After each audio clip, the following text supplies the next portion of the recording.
I now declare the March Council meeting open at 6:30 p.m. and welcome all of those in attendance. I now invite Councillor Whitland to read the acknowledgement to country. The City of Melville acknowledges the Bibbulmun people as the traditional owners of the land on which the city stands today and pays its respect to the Whadjuk people and elders both past, present and emerging.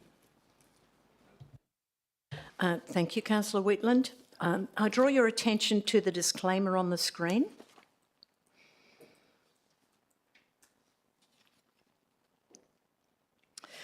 The affirmation of civic duty and responsibility on the screen.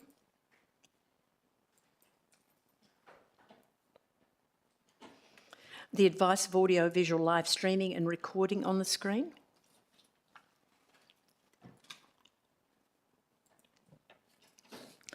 Now I take this opportunity to welcome the community in attendance in the public gallery and online. Tonight we'll be discussing and making decisions on matters you have an interest in. The City is committed to listening to the community, and I ask you to assist with our decision-making process through mutual respect by not interrupting the meeting by clapping or calling out. This will assist elected members in focusing on the discussion, debate and outcome of matters before them tonight. Should you wish to engage with the City on any matter, please make contact with the City or your elected members. And if you're planning on asking a question during public question time and you haven't already submitted the question to us in writing, it would be appreciated if you could complete a question time form found on the table to your left and hand it to an officer prior to the commencement of public question time.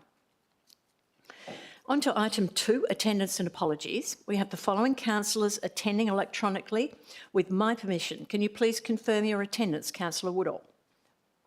Yes, Madam Mayor. I also advise that Councillor Barber is on approved leave of absence and no apologies have been received for tonight's meeting. Item 3, declarations by members. We now move on to declarations by members. Are there any declarations by members who have not read and given due consideration to all matters contained in the business papers presented before the meeting? Are there any declarations by members who have received and not read the elected members' bulletin? Okay, that's nil on both counts. Item 4, announcements by the presiding member. Approved deputations. There are no deputations approved for this evening. Approved written submissions. One written submission has been approved from Mr Kenny and Ms Kenny of Applecross in relation to item E2564, Morrimuse Town Square Public Open Space Concept Designs. This information has been circulated ahead of the meeting to elected members and a copy will be included in the minutes of the meeting. Item 5, disclosures of interest. Can the Head of Governance please advise if there are any disclosures of interest for this evening? Ms Newman. Thank you, and through you, Madam Mayor, the first disclosure of interest is from the Mayor, Katie Mayor, in relation to item M2547, Perth South West Metropolitan Alliance Memorandum of Understanding. Madam Mayor is declaring a financial interest and will leave the meeting. Councillor Lee is declaring an item in Councillor Lee is declaring an interest in item UP 2560, short-term accommodation. It is a financial interest and Councillor Lee will also leave the meeting. Councillor Fitzgerald is declaring a proximity interest in relation to item UP 2560, review of local planning policy 1.21, short-term accommodation, and will leave the meeting. Ms Bowman, the CEO, is declaring an interest in item M2547, Perth South West Metropolitan Alliance Memorandum of Understanding. The interest is in relation to item 5.71A of the Local Government Act, which is an interest relating to a gift. Ms Bowman will leave the meeting. Thank you. Are there any other disclosures from elected members? There's no further disclosures. We'll move on to item 6, public question time. I advise that 15 minutes is allocated for public question time. Each questioner will have 2 minutes to ask their question and any follow-up question. Please be respectful and do not use offensive or derogatory language or make false or misleading statements while speaking. Otherwise, you'll be asked to return to your seat. I now open public question time at 6:36 p.m. So a number of questions have been received with notice this evening, and if we have the questioner here in the meeting or have a representative to ask the question, could you please make your way to the microphone to ask your question when called? So if there's no one in the audience to ask the question and the question is not taken on notice, or the question will be, if there's no one in the audience to ask the question and the question is not taken on notice, the question and response will be provided in the minutes, which will be available to the public on Friday, the 21st of March. So the first of the questioners is Mr. Mabood of Bateman. Please come forward to the lectern and switch the microphone on. Is he present? Okay, it doesn't appear that he's present. So Ms. Horn of Ardross, could you please come forward?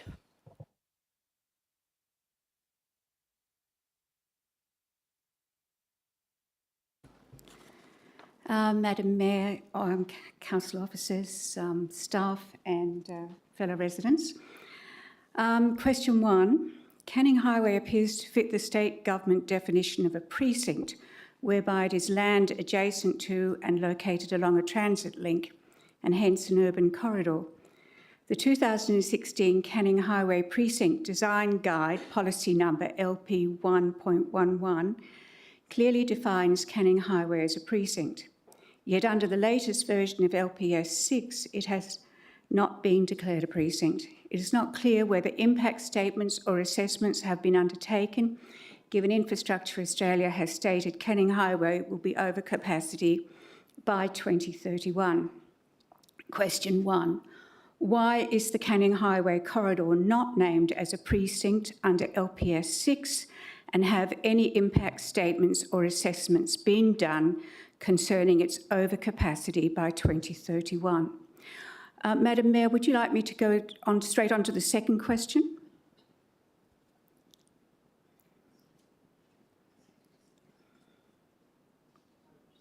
Those questions will be answered one at a time. Thank you. Okay, thank you. So, Mr. Varelis, Planning Director. Through the Chair. Thank you for your question, Ms Horn. The City's LPS 6 review has proposed changes to residential density for land along and near sections of Canning Highway. While it is possible to designate these areas as precincts and develop precinct plans, this approach is not recommended. Identifying these areas as precincts could raise expectations for higher density than what's been proposed, which may not align with the surrounding context or community expectations. The land is currently zoned residential rather than as a centre or mixed-use area, and the existing R codes provide an appropriate framework for scaled development reflecting the R code designation and ensuring that design and amenity impacts are managed effectively. The preliminary LPS 6 proposals acknowledge current traffic congestion on Canning Highway and identify opportunities to enhance public transport effectiveness. Further considerations before any decisions are made will need to occur with regards to infrastructure capacity assessments, including additional modelling. Additionally, state government agencies such as Main Roads WA and the Department of Transport will provide input on the potential impacts on regional infrastructure. For further details on development scale and R codes, additional information is available from the R code information sheet, which is available as part of the LPS 6 review details on the City's website. Thank you very much, Mr. Varelis. Ms Horn. Question number 2. Please turn your microphone on. Thank you. The December 2021 City of Melville review of local planning scheme number 6, figure 9, shows the City of Melville forecasts for additional dwellings by postcode between 2016 and 2031. Ardross is forecast to have 598 new dwellings. It is not clear if this also included the 300 at the Risley Centre. The area of Ardros on the Wireless hillside of Risley Street was zoned in 1928 with quarter-acre blocks and designed under the Garden Suburb scheme. Under LPS 6, any R20 lots become R40. A quick calculation using the quarter-acre blocks as a guide has 220 blocks. R40 allows 220 square metres per new dwelling. From 220 blocks instead of 440 under R20, we now have 880 new dwelling sites proposed. All trees will be demolished and traffic increased, and that's even happening under R20. Leaving this area of Ardros at R20 would still overshoot the target given the number of sites already R40. And in fact, I think this will take the whole of Ardros to R40. Question 2. R40 zoning for Ardros will overshoot the planned dwelling number under LPS 6 significantly. Would you please provide the number of dwellings across the whole of Ardros that have been created since 2021? Thank you. Mr Varelis, Director of Planning. Through the Chair, thank you again for your question, Ms Horn. The LPS 6 review program includes an investigation into the development potential of areas identified for possible changes. This analysis explores various R-code scenarios, including lot sizes, housing conditions, and development uptake trends. While it is possible to calculate the ultimate dwelling potential under the different R-code scenarios, it's important to note that this maximum potential is not realistic to be achieved, as redevelopment will occur gradually over many years. The modelling of development potential for Ardros under various R-code scenarios will consider both ultimate capacity and projected dwelling uptake at key milestones such as 2031 and 2050. Additionally, the report of review for LPS 6 includes dwelling forecasts across the city, which provide an indication of where growth may occur based on factors such as historical trends, lot sizes and zoning. However, these forecasts are not intended as suburb-specific dwelling targets and do not directly align with the proposals currently under consideration in the review. New dwelling targets for Ardros since 2021 are still being verified, with estimates suggesting a figure of fewer than 100 dwellings. Thank you, Mr Varelis. Thank you, Ms Horn. Now, Mr Catucci of Ardros.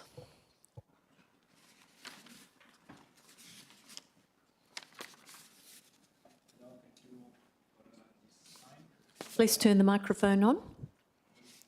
It's a button down, yes, on the right. Okay, that's thanks. the one. Okay, so I have two questions and a final question statement. The first one would be on Applecross Senior High School. So what is the share of area impacted by the current LPS 6 for any R code equal or above R60, that is the vertical development, that will fall in the main intake area of the Applecross Senior High School? Please share the calculation both in absolute terms and in relative terms. Then I have a few other related questions on Applecross Senior. So is the council aware of the increasing number of students, including my son, that are being taught in temporary container classroom due to rapid population growth? I have contacted the principal of the school. There are already 18 containers plus another 2 arriving, and he says that the trend is increasing. So it was really poor planning by a number of government agencies. So what concrete steps is the council taking to help ensure permanent learning spaces and prevent further overcrowding? I understand there will be a contribution, not that you are the main. So this is the question on Applecross Senior. Thank you. Mr Varelis, Director of Planning. Through the Chair, thank you for your questions, Mr Catucci. With regards to the first question, as part of the Local Planning Scheme 6 review, the City has engaged with the Department of Education to assess the current and future capacity of schools, as well as trends in student enrolments. With regards to the second question on how many classes are currently in these structures, how many students are affected, and what is the projection for the next 3 to 5 years, These questions are best directed to the Department of Education. For further information on school enrolments and catchments, the Department of Education have information on their website. And in terms of the concrete steps, the provision of state government educational facilities is not the responsibility of the City of Melville. However, the LPS 6 review acknowledges the connection between changes in residential density and the increased demand for school infrastructure. As mentioned, the City has engaged with the Department of Education to assess both the current and future capacity of schools, as well as any potential implications arising from the proposed density changes. It's also important to note that the state government strategic planning documents, particularly the Central Sub-Regional Structure Plan, has included an assessment of educational requirements based on the density that's envisaged within those state government documents. Sorry, unfortunately, you haven't answered to my question. That is, are you aware that I said that there is this increase in number? Apparently not. I've contacted the principal. He said that they had a 20% increase over the last 5 years of the lower secondary, and a 10% increase. So it was completely unforeseen, and they confirmed that they had not had any discussion with this council. And then I asked the question, please take it on notice, to calculate the share of the R60 and above. I have added this today, and I've already received the feedback. I understand there will be a calculation. My estimate is 100%, but I will probably be wrong. Okay, Mr. Catucci, I think, Mr. Varela, would you have to take those questions on notice? Sure, thanks. You will, The last, okay. Yeah, I have a second question very quickly. So is the council aware that during peak hour time, now it takes, I would say on average, 30 to 40 minutes from Risley Street to Canning Bridge, on average. It took me once 70 minutes, it was a breakdown. So are you aware of this situation and the kind of stress that is, it's already since few years already, and it's getting worse by the month? And what traffic studies are being conducted on worsening congestion, and what solutions are planned to improve transit times? Thank you. Mr. Varela? Through the Chair, thank you for your additional questions, Mr. Catucci. With regards to the peak hour, infrastructure capacity is a key factor in the review of LPS 6. Issues such as congestion on Canning Highway, along with potential improvements to public transport and traffic flow, have been identified, and these are real concerns that have been raised by the community, and I can assure you the City is listening. The preliminary proposals in the review will undergo further modelling to assess infrastructure capacity, including traffic impacts, before any decisions are made.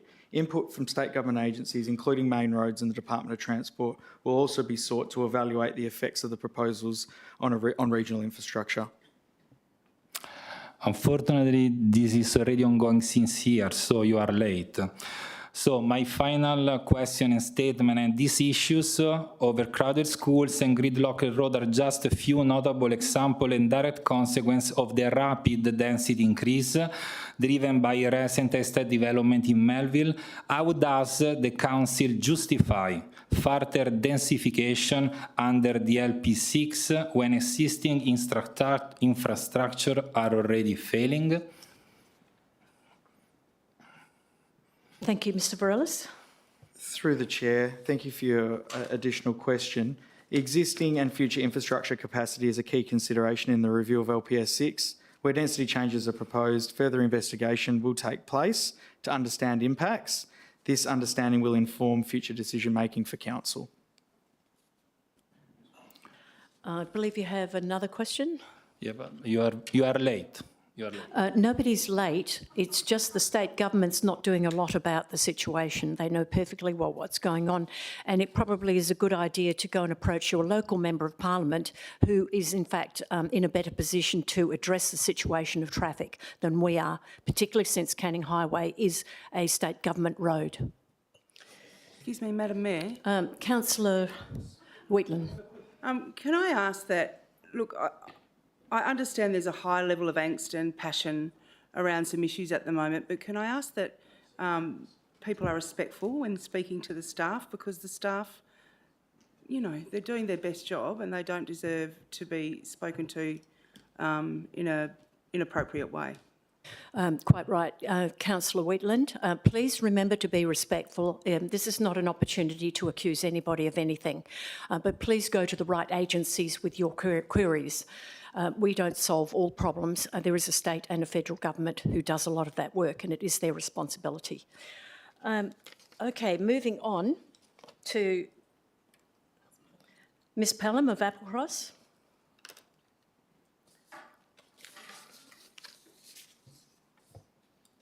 Madam Mayor and respective addresses to all, is the council aware of the amended planning reforms implemented, not allowing a panel to decide on... Could you speak into the microphone? You can bend it down if you like. Yes, so we can hear you a little bit better, if you don't mind starting again. Certainly. Sorry, I'm short. Is the council aware of the amended planning reforms implemented, not allowing a panel to decide on a complex residential development approval, in that there's a retrospective development approval in Applecross for a basketball pickleball court, which breaches the is believed to breach the Environmental Protection Act in respect to noise, is currently being assessed? That's my first question. I don't know if you want me to continue with the second one. Thank you. Director of Planning, Mr Varelis, please. Through the chair, thank you for your question, Ms Velleman. I appreciate you taking the time to come in this evening to ask questions about the issues that you're dealing with. The recent planning reforms regarding major developments and the decisions of joint development assessment panels and the Western Australian Planning Commission under the significant development pathway do not apply to single house developments. The subject site accommodates a single house, and under the planning reforms introduced in July 24, applications for single house developments must be determined by the CEO or a delegate of the relevant local government. While single house developments do not require referral to the Environmental Protection Authority prior to determination, or any incidental development associated with a single house, any noise generated on site must comply with the Environmental Protection Noise Regulations. The city regularly receives noise complaints related to air conditioner, pool pumps and outdoor activities in residential areas, and these factors are considered in the assessment of the development applications. Thank you. Ms Pelham? What can the council do about this to ensure that the application has fair consideration in respect to the Act and that it's followed? And I do acknowledge that you probably answered most of that part. Could you hold on a moment?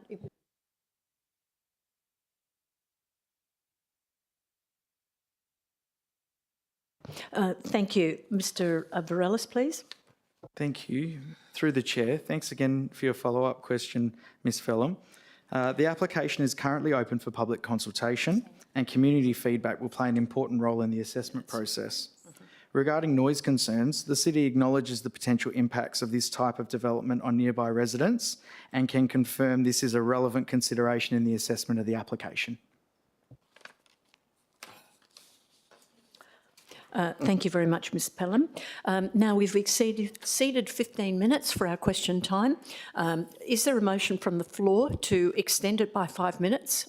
Councillor Edinger, seconded Councillor Fitzgerald. Any voice to the contrary? I declare it carried. Ms Anderson of Melville.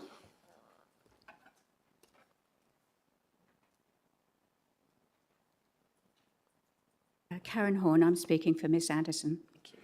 The question, could the City of Melville please provide the two dwelling tables on both page 14 and 18 of the March 18th meeting be broken by dwelling type, i.e. house, apartment, townhouse, and the number of dwellings bundled as a lump group be broken down by postcode? Thank you. Thank you, Mr Varelis. Through the chair, thank you for putting forward the question on behalf of Ms Anderson. The city's housing infill targets do not differentiate between houses, apartments and townhouses. As a result, when collecting the data used in the reference tables, dwelling types were not separately quantified. Similarly, the city has not specifically compiled suburb level data, as the only area specific targets in Melville are those outlined in the reference table. However, periodic updates on housing growth at the suburb level are available through the Australian Bureau of Statistics census data, with the most recent census conducted in 2021. Looking ahead, the City is considering enhancements to its data collection and reporting processes to enable more detailed spatial analysis of infill trends at a suburb level. While some data sets exist, current methodologies, such as manual verification using aerial imagery, have limitations. The City is actively exploring more efficient, data-driven solutions to improve reporting accuracy and accessibility. Thank you very much, Ms Horn. Now we have Mr French of Ardross.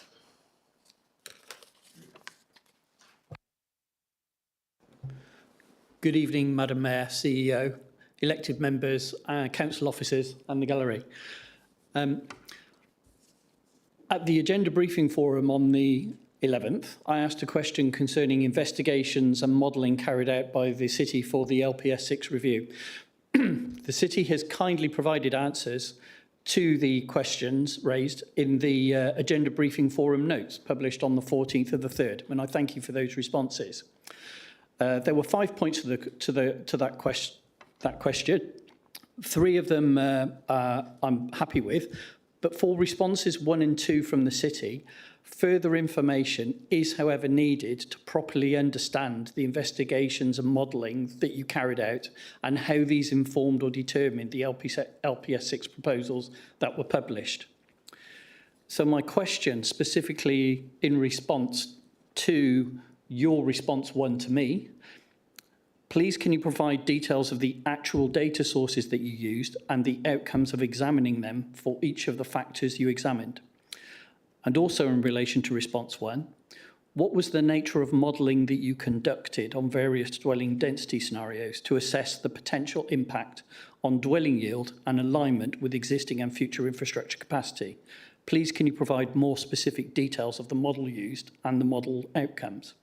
And then concerning response 2, concerning the further information sources drawn upon to inform the LPS 6 review, can you provide more specific details concerning these, i.e. what were the data used, the considerations, the feasibility and the emerging trends? I have provided more context to this in the preamble to my question and a suggested response that might assist you. Thank you. Thank you, Ms Bowman, CEO. Thank you for your questions, Mr French. As we received these questions this morning, we're going to need to take these on notice and we'll provide a response in the published agenda for the April 2025 ordinary meeting of Council, which will be published on the 28th of March. Thank you. Thank you very much. I understand we have some questions from the gallery. So, Mr Redding from Burragoon.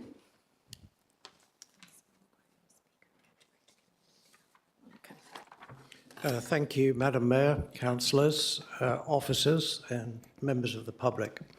My question concerns art. In Melville, art is considered an important part of the community focus, and there are 2 main locations, Atwell and Heathcote galleries and facilities. My concern is there appears to be major discrepancies in the resources allocated to both of those. Just to give you a quick example, downstairs in the foyer right now is published the events, exhibitions and courses that both facilities run. I have copies with me.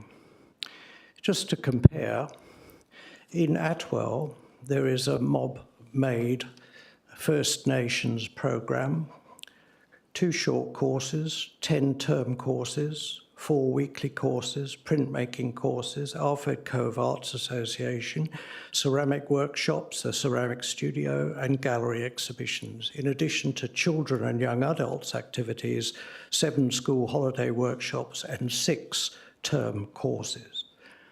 Compared to Heathcote Gallery and Studios, where there are only 6 events and exhibitions.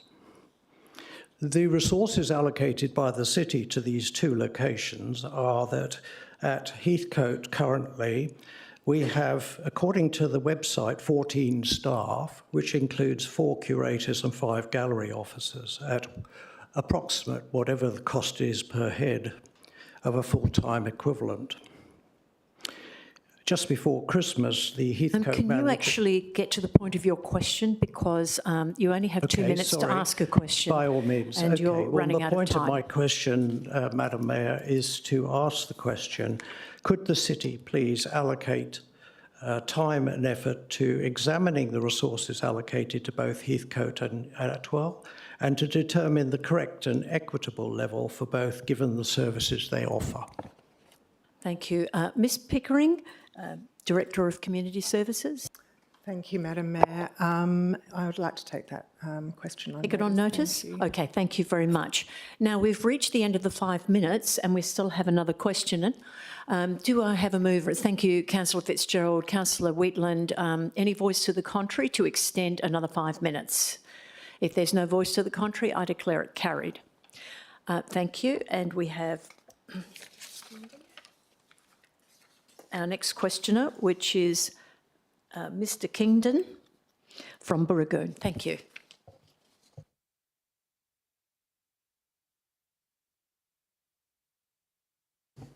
Thanks very much. Unfortunately, I have not received the copy of my questions returned, so it'll be hard for me to read it verbatim.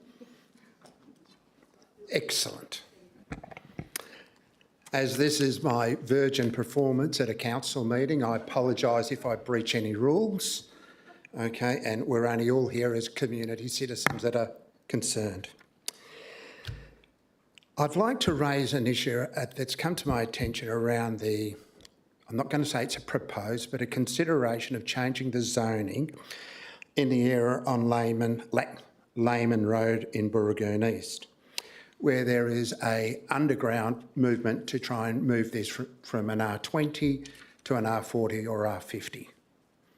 I'm bemused by this because I've sat here and I've listened to everyone step up to the microphone and indicate what the concerns are, and they're all traffic related, congestion related, and increasing temperatures because we're taking out all of our green waste. So my questions are threefold, okay, is that what reports or audits have been undertaken in the consideration of this in regards to the parking, because the parking is a disaster. We've already got now people that live in the apartments on Risley Street parking in Boston Way and walking up and encouraging their visitors to park in Boston Way and move up. So we need to be considering what are the audits, what are the checks and balances around parking.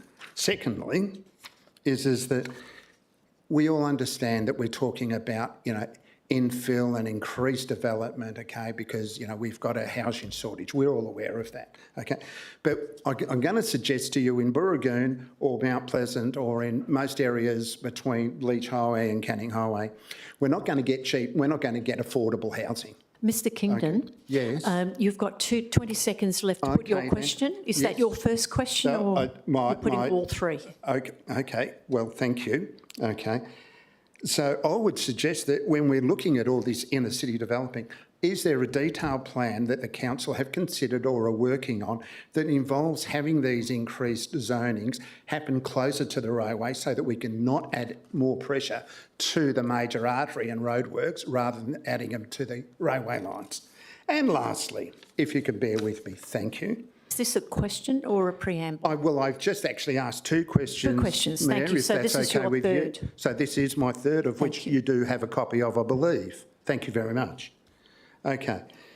So the increase of the infill, it can't possibly be rate driven because we're only going to end up with nominal amounts of increased housing. Okay. So what I just don't understand is that what is the motivation or the drive? Because when I look at the council zoning maps, I cannot see, apart from the Brentwood area, which was a bit of a poorly designed plan back in the 60s and 70s, I can't see any other zoning change that goes from R20 to R40, R50. So, Okay, and I thank you. can't see where they are inside the suburb as a part to the outer suburbs on the arterial roads. Okay, thank you very much. Thank you for your time. Mr Varellis, are you taking those on notice or are you answering now? Through the chair, advice has been provided to governance that would take those questions on notice, given that they were only received this evening and require some research to provide complete responses. But we do appreciate the questions and we'll make sure that we provide you a full answer. Okay, thank you very much. Are there any further questions from the floor? If there are no further questions, I will now declare question time over at 7:06.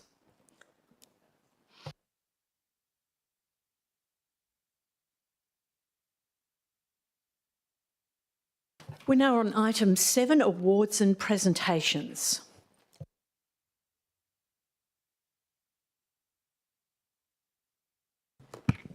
Thank you, Madam Mayor. If I can please ask Ms Brostall to come forward to receive an award. Thank you. So I'd like to announce that on Friday the 14th of March, the City of Melville received a highly commended award at the 2025 IPWEA State Public Awards evening for the Evershed Sump Stormwater Harvesting and Reuse Project. The project involved the installation of a stormwater harvesting system at Evershed Sump. The water at the Evershed Sump site in Myrie is collected in a gigantic synthetic bladder with 140,000 litres storage capacity. It's stored in a way that's cost-effective and visually unobstructive. The water is also treated before it is reused in the public realm. Trucks can fill up quickly and efficiently due to the state-of-the-art pumping system, and the Evershed Sump project aligns with the city's sustainability goals by using the harvested treated water for tree watering, road construction and drain cleaning. On behalf of the city and the council, I would like to extend my congratulations to the team for their work and acknowledge this achievement. Thank you.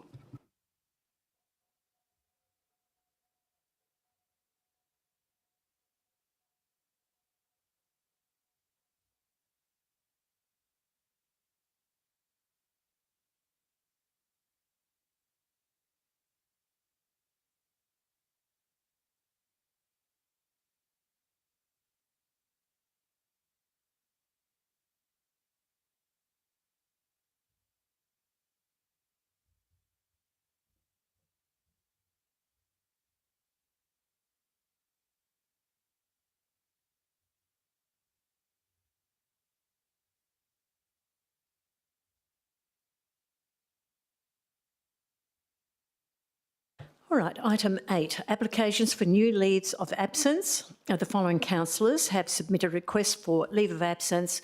That's Councillor Green for 2 days in April, Councillor Robbins for 3 days in April, Councillor Barber for a week in May, Councillor Wheatland for dates in March, April and May, and Councillor Woodall for 3 weeks in April. Are there any further requests? Thank you. Can I have a mover and seconder for the motion to approve these requests? Councillor Spanbrook, seconded Councillor Hong. Any voice to the contrary? I declare that carried. Moving on to item 9, confirmation of minutes. 9.1, ordinary meeting of the council, 18th of February. Can I have a mover for the officer recommendation? Councillor Wheatland and Councillor Robbins. Any voice to the contrary? I declare that carried. Item 9.2, ordinary meeting of the Audit, Risk and Improvement Committee, 10th of March. Can I have a mover and seconder, please? Councillor Lim, seconded. Somebody. Councillor Ross. Okay, any voice to the contrary? I declare that carried. 9.3, notes of agenda briefing forum, 11th of March. Can I please have a mover and seconder? Thank you. Councillor Lim, seconded Councillor Ross. Any voice to the contrary? I declare it carried. 10, new business of an urgent nature. There is no new business of an urgent nature. Item 11, identification of matters for which meeting may be closed. Item C25 252, Appointment of external member for the Audit, Risk and Improvement Committee has been identified as a confidential matter. I will hold this item to the end of the meeting so we can move behind closed doors. Additionally, item CD 2541, assess the impacts of prohibiting alcohol and unhealthy food advertising on bus shelters, has been identified as containing a confidential attachment. Should elected members wish to discuss the confidential attachment, the item will be held until the end of the meeting, and I'll call for a motion to go behind closed doors. All right, now we're moving on to petitions, item 12. A petition signed by 20 electors was received by the City on Tuesday, 4th of March, from Mr Beard in relation to a request to decline development application for short-term accommodation.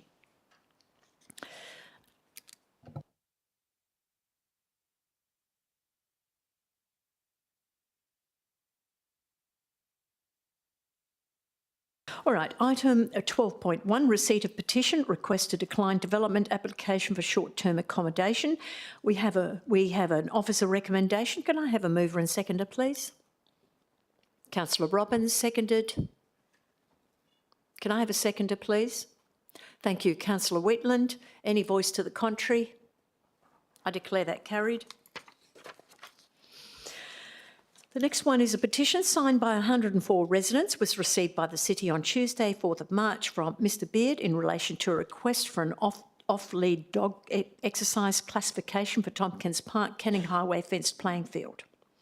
12.2, receipt of petition, request for off-lead dog exercise classification for Tompkins Park, Canning Highway fenced playing areas. Can I please have a mover for the officer recommendation? Thank you. Councillor Edinger, seconded. Thank you, Councillor Robbins. Any voice to the contrary? I declare that carried. Moving on to item 13, adoption of recommendations on block. So the following items have been recommended to be carried on block. C25245, investment statements for January. C25250, schedule of accounts paid for January. C25247, common seal, March. Can I have a mover and seconder for the recommendation, please? Thank you, Councillor Green, and seconder Councillor Lim. Any voice to the contrary? I declare that carried. Now, as we move to consider the reports for this evening, I remind elected members that in their role, they're to consider the matters before them with an open mind, and I request that all questions and debate is conducted in a respectful manner. Thank you. Moving on to item 4, reports. Now, the first item this evening is from the Audit, Risk and Improvement Committee held on the 10th of March.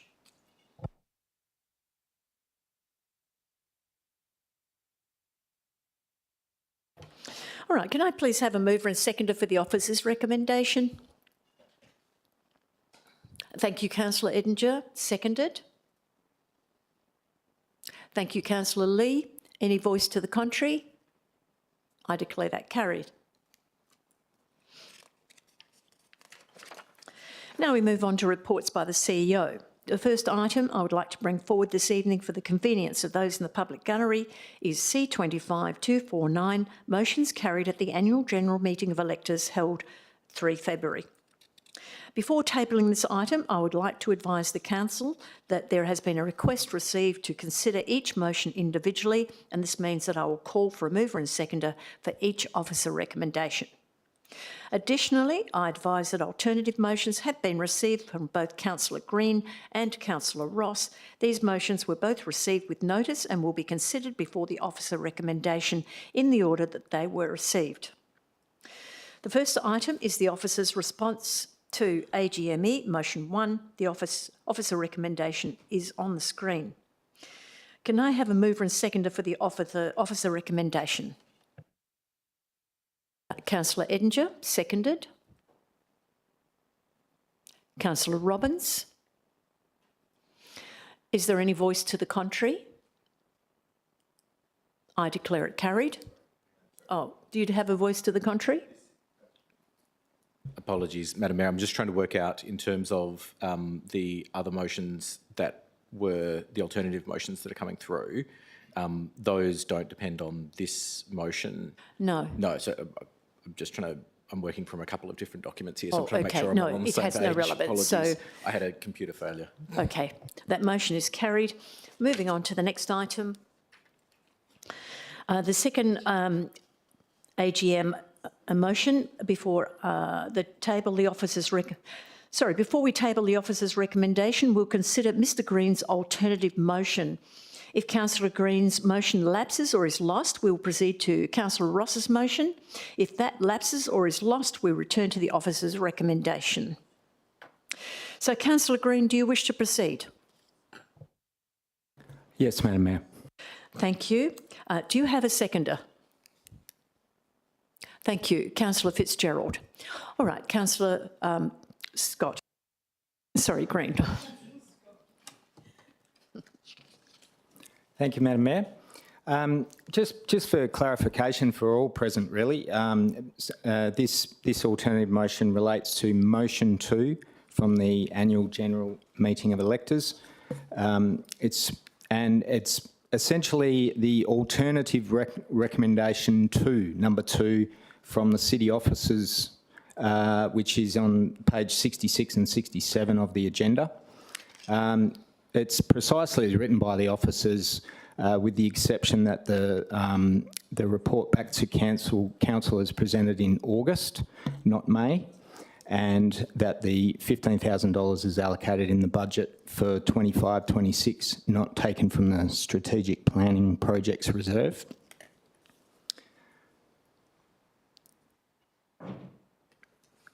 So I'll start by saying we've had some robust discussions around LPS 6 and progression of the precinct plans in Murdoch and Bull Creek,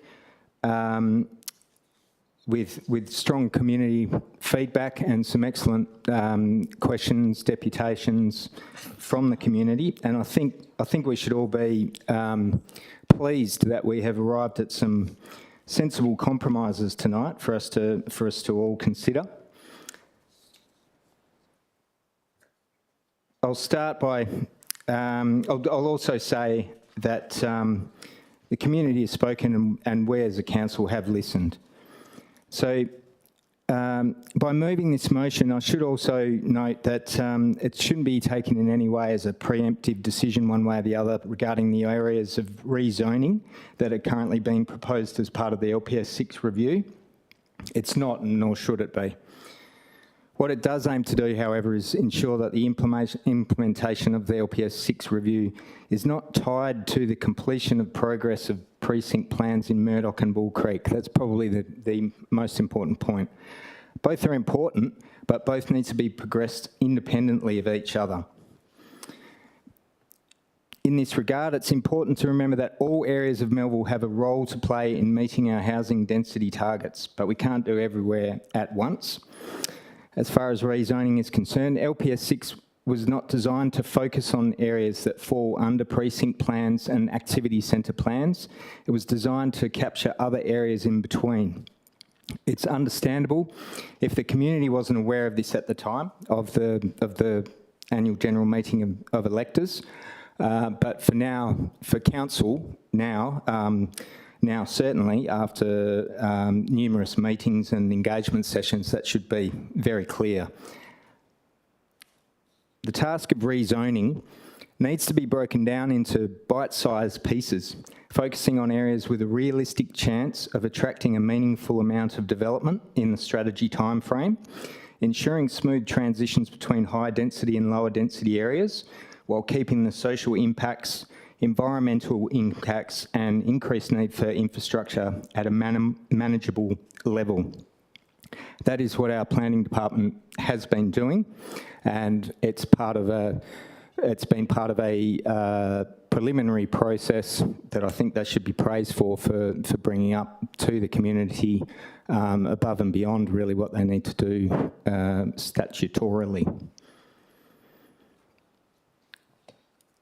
It's also important to remember that LPS 6 began back in 2016, and rezoning across a wide area across our city has already occurred. We have now introduced some new elements as proposed areas for more rezoning through the LPS 6 review. But I think we need to be careful not to introduce too much, introduce more modelling, precinct plans within the LPS 6 process, because we would then run the risk of getting bogged down and hampering our progress towards actually achieving outcomes, which is what we're ultimately here to do.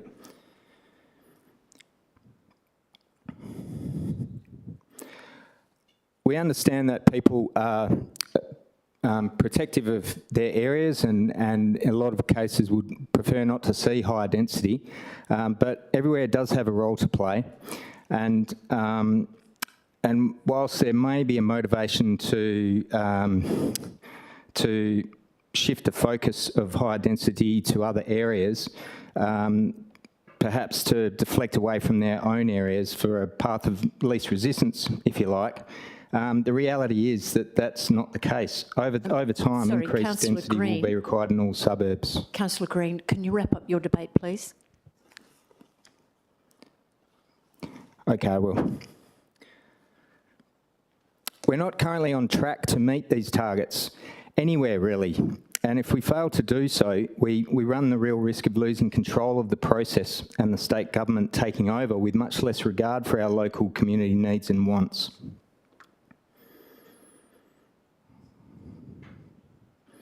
So I think in wrapping up, I think we need to keep the two processes separate, the precinct plan processes and the LPS 6 processes, just so that we can get some runs on the board in the areas that we need to, which are essentially all areas. I think it would hamper the progress of LPS 6 if we included precinct plans within the LPS 6, and therefore we need to keep them separate. There is progress happening in the precinct plans. There is a 24-storey social and affordable housing block going up in Murdoch, so progress is occurring, and we will ensure to keep that progress happening, but it needs to be done independently of LPS 6. Thank you. Councillor Fitzgerald, do you wish to speak now or later? I'll speak now. Thank you, Madam Mayor. Thank you. Thank you, Councillor Green, for introducing this motion, and I'm very happy to support it. I think I'd like to start by acknowledging what is really the elephant in the room, and that is that Perth is a very poorly designed city, full stop. Perth is the longest city in the world, depending on where you draw the boundaries of Perth. If you go from Joondalup in the north, and it depends how far south you want to take it, some go as far as Mandurah. But overall, it's about 90 kilometres long, and it's worth recalling that it's 90 kilometres from Perth to outer space. Like, that is an enormously long city. It is longer than some European cities, some European countries are wide. So we take up a footprint that is simply, on any view of the world, not just unsustainable, but also a planning nightmare. The consequence of this is that infill is necessary. The alternative to infill is greenfields development, and I encourage people to look up what it looks like when a developer, as is being proposed in North Stonefield, goes out to a greenfield site and literally bulldozes thousands of trees. There is a very real and very deleterious impact on the environment from all of the urban sprawl that we have. We know we're in a housing crisis. We know that we need to improve the situation. The stark choice the state has is more urban sprawl or more infill. So we have a role to play in helping alleviate that difficulty. And I was absolutely buoyed by one of the comments that was made by one of the questioners today, that they recognise that this is not a rate-driven approach from the City of Melville. If it were a question of increasing density to increase rates, we would not do that because it's absolutely not worth it. The question, though, is where do we fit the people that are coming to this state, that are already in this state, and this is before we get very significant drivers for employment, like the submarine, not necessarily building, but maintenance program, certainly, that will come from AUKUS. Projections of 10,000 workers down there. That is a lot of people who are going to need homes. Urban sprawl is a terrible outcome if that is the way we're going to solve that problem.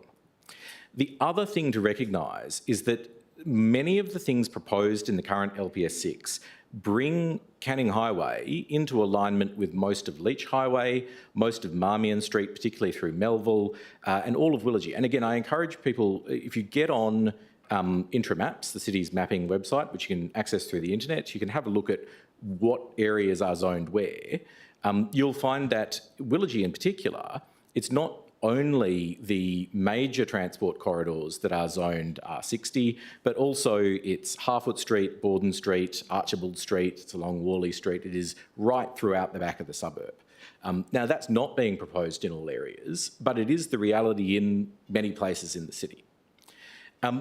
Nor is it the case that there are not plans progressing at Murdoch. Indeed, there's a 22-storey development that is predominantly going to be built to rent apartments, recently approved sort of right smack bang in the Murdoch precinct next to the train station. So even though there is work to be done on those precinct plans, and this motion acknowledges that and hopefully helps fund those being done faster than they would otherwise be done, they are not standing still, and there is significant infill development happening there. Again, though, there is no way that our infill targets will be met only in the areas of Murdoch or alternatively up at Bull Creek. This is something where we need to look across the whole of the city. Now, LPS 6 has a long tail. This is not a process that will be finished quickly, and your feedback is meaningful. It will change the outcome. I've already changed considerably my views on, particularly around Booragoon, what kinds of upcoding would be appropriate there. And I'm sure that as this process continues, other elected members will have changes in their thinking, and that will be reflected in the plan. The last thing I want to touch on, however, is tree canopy cover and traffic. And I apologise, Madam Mayor, I've just run out of time. If I could have 1 minute just to address those. 1 minute? Yes, if you can do it in a minute, we won't need to extend the time. Thank you. On the question of tree canopy cover, the Arbor Carbon report that the city received recently noted something very unusual and perhaps unexpected, and that is if you break down by R code which parts of the city have the highest tree canopy cover, it's the R100 areas. And this is because as they have moved over to the new modern codings, there is far greater requirement for deep soil planting areas, far greater controls on what we can do in terms of making sure that there is landscaping and making sure that trees are retained. Councillor Green also has a motion coming to this meeting, which we'll be considering about mandatory tree planting on verges, and that will also presage another debate that this council will have to have about tree canopy. It is not the case, straightforwardly, that increased density means decreased tree canopy cover. In fact, our experience has been surprisingly quite the opposite. Equally, on the question of traffic, it is easy to look at Canning Highway, and I'll put my hand up. I'm a frequent contributor to the congestion on Canning Highway in the morning, and to say this, is bad and it's not getting any better. However, it is not straightforwardly the case that all of that traffic is from the City of Melville. In fact, suggestions are that the majority, up to 80%, is not from the City of Melville, but is traversing through the City of Melville. Work is ongoing with the state government to find other options, and we will be very loud with our recently re-elected local members of parliament about finding solutions to these areas. But it is not straightforwardly the case that increases in upcoding will significantly add to that challenge, as opposed to problems like Fremantle becoming a residential hub and increased through traffic. So on that basis, I'm very pleased to support Councillor Green's motion. I think there is important work to be done and that this motion will get that work done, but that it continues what will be, I think, a very useful process of the LPS 6 review. Thank you. Thank you very much, Councillor Fitzgerald. Is there a speaker against? What is your amendment, please? You'll need a microphone because nobody can hear you. The amendment is to add to the first paragraph after the train stations, Murdoch train stations precinct, the words concurrently with the LPS 6 review. Do you like my reasons, or do we have to second that?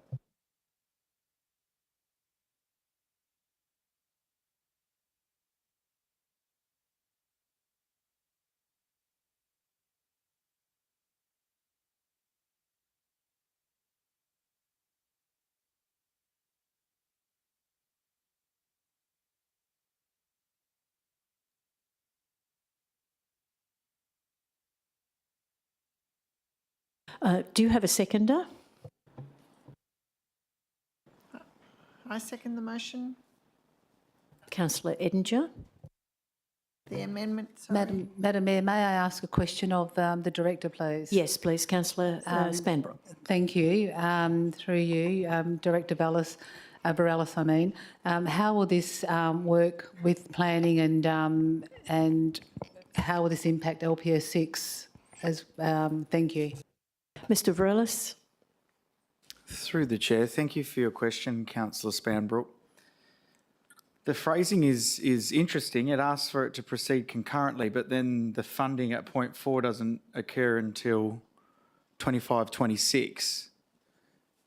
So for matters to occur concurrently, the budget would need to come online earlier because LPS 6 is afoot at the moment and we cannot concurrently prepare the precinct investigations because the budget isn't identified to be provided until 25-26 budget consideration.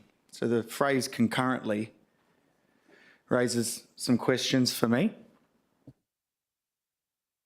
You raise a good point because it's actually now going to conflict with the ordinary meeting subject to budget allocation. Item 4, the report be presented to ordinary meeting of council by August 2025, subject to a budget allocation of $15,000 in the 25 to 26 financial year.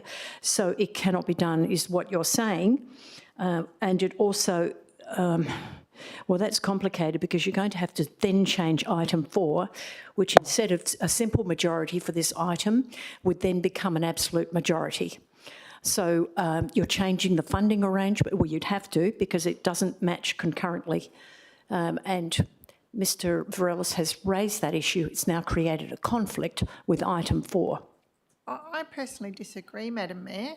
I think the indication is that the resource requirements and key considerations and implication of developing the precinct structure plans concurrently, you know, it's in the future when they're doing the plans. It's not at this point in time. The actual request is for a report to be presented to the ordinary meeting on the preparation of the report. So at that point in time, we will understand the resourcing that's required, I would expect, for these precinct plans to be developed so they can be developed concurrently. And we will be given figures that we will have to make budget amendments for, potentially. I can keep talking, or I can just stop if you want me to. Thank you for your explanation. Mr Bareilles, can you respond? Through the chair, I think it's up to interpretation. My interpretation of it is that there's a request to commence the precinct structure plans concurrently with LPS 6. LPS 6 is afoot at the moment, and if it's requested for council for us to consider preparing the precinct plan concurrently, then that would mean that we prepare it at the same time as LPS 6 is being progressed. And the other aspects of the motion speak to funding being allocated at a future point in time. So that's where the difference is from my perspective, but I'm happy to be corrected and for governance and the CEO to validate the phrasing otherwise. Ms Bowman? Thank you, Madam Mayor. Thank you, Director. May I suggest perhaps the word would be in parallel, which I believe had been purported before, which has a slightly different definition of concurrently. Open to Councillor Ross to consider that. Thank you. I asked him, Mr Varelis, would that change things? Would that improve the situation? Through the chair, I think it would. In addition, maybe some additional phrasing, either concurrently or in parallel, subject to funding allocation. And then that would make it implementable from my perspective. Would you be happy to accept that in your amendment? Thank you, Councillor Ross. Yes, Madam Mayor. Yes, Councillor Edinger, would you be happy to accept that? Okay, Madam so Mayor. can we have the new words up there, please? That's in parallel. And let's wait for the officers to put that recommendation in writing so we can actually read it. In parallel with the LPS 6 review subject to funding allocation. That's to a funding allocation. Yes, thank you. Okay, so that is the amendment in yellow. Councillor Spanbrook. Thank you, Madam Mayor. I'd just like to ask Councillor Ross a question, if I may. So, which is, yes? Normally you ask officers questions, so just ask the question rather than to Councillor Ross, just ask your question. I'd just like to know, understand the purpose of this. What is the reasoning behind it? Thank you. I'm sure that will be covered in the debate. So, Councillor Ross, can you please speak to your amendment? Thank you, Madam Mayor. I will be brief. The reasons are, in the reasons for the motion provided by Councillor Green on page 2, it stated precinct plans and local planning scheme reviews are different statutory planning processes and need to be undertaken in parallel. Also at page 75, paragraph 3 of the ordinary meeting of council agenda, the officer advice states that precinct plans and LPA 6 review may form as a parallel or preceding project. So in order to clarify how this project is to be conducted, I think adding the words concurrently or in parallel as amended needs to be stated. It just makes it a lot clearer. So that's my reason for requesting the amendment. Thank you. Thank you. Councillor Edinger, do you wish to speak now or later? I'll speak now. Thank you, Madam Mayor. I too want to make it crystal clear through the motion that the precinct work will occur in a timely fashion rather than waiting till potentially the end of LPS 6, by which time, you know, time has passed and we've lost that opportunity, and that's why I'm supporting the amendment. Thank you. All right, is there any speaker against? Councillor Wheatland, yes?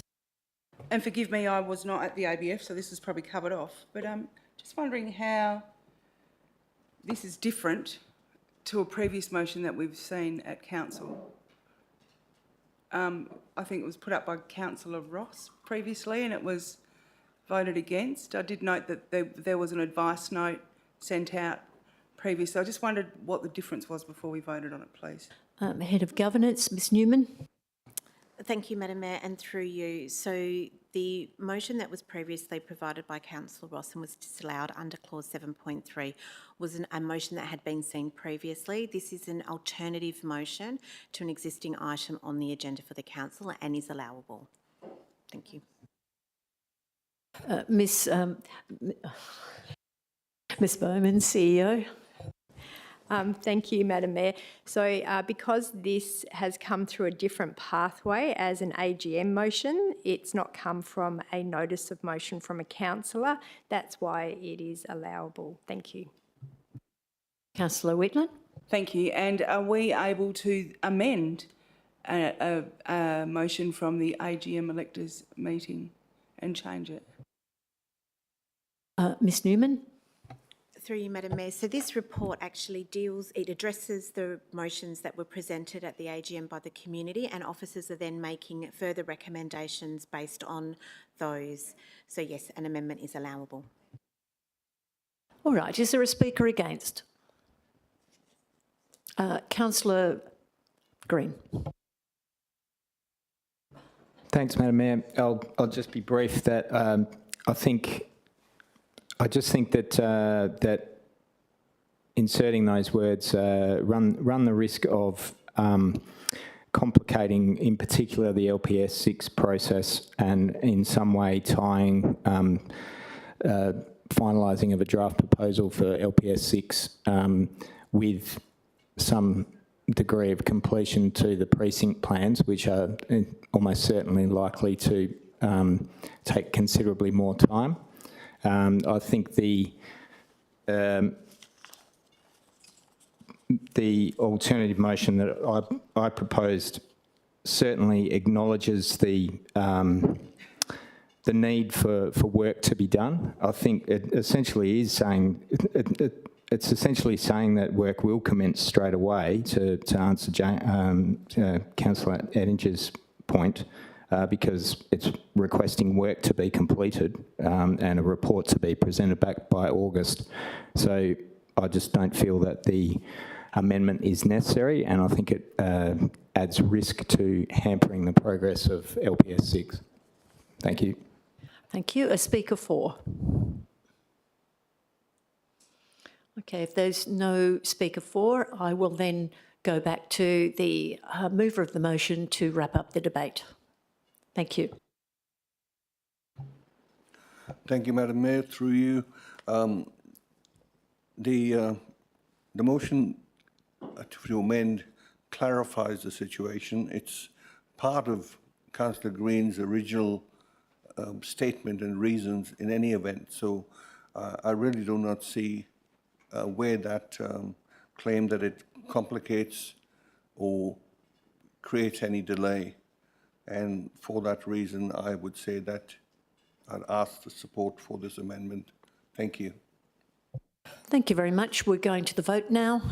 So please vote green for yes to the amendment only, and red for no if you do not agree with the amendment. Councillor Woodall, what is your vote, please? I'm against the amendment. Thank you.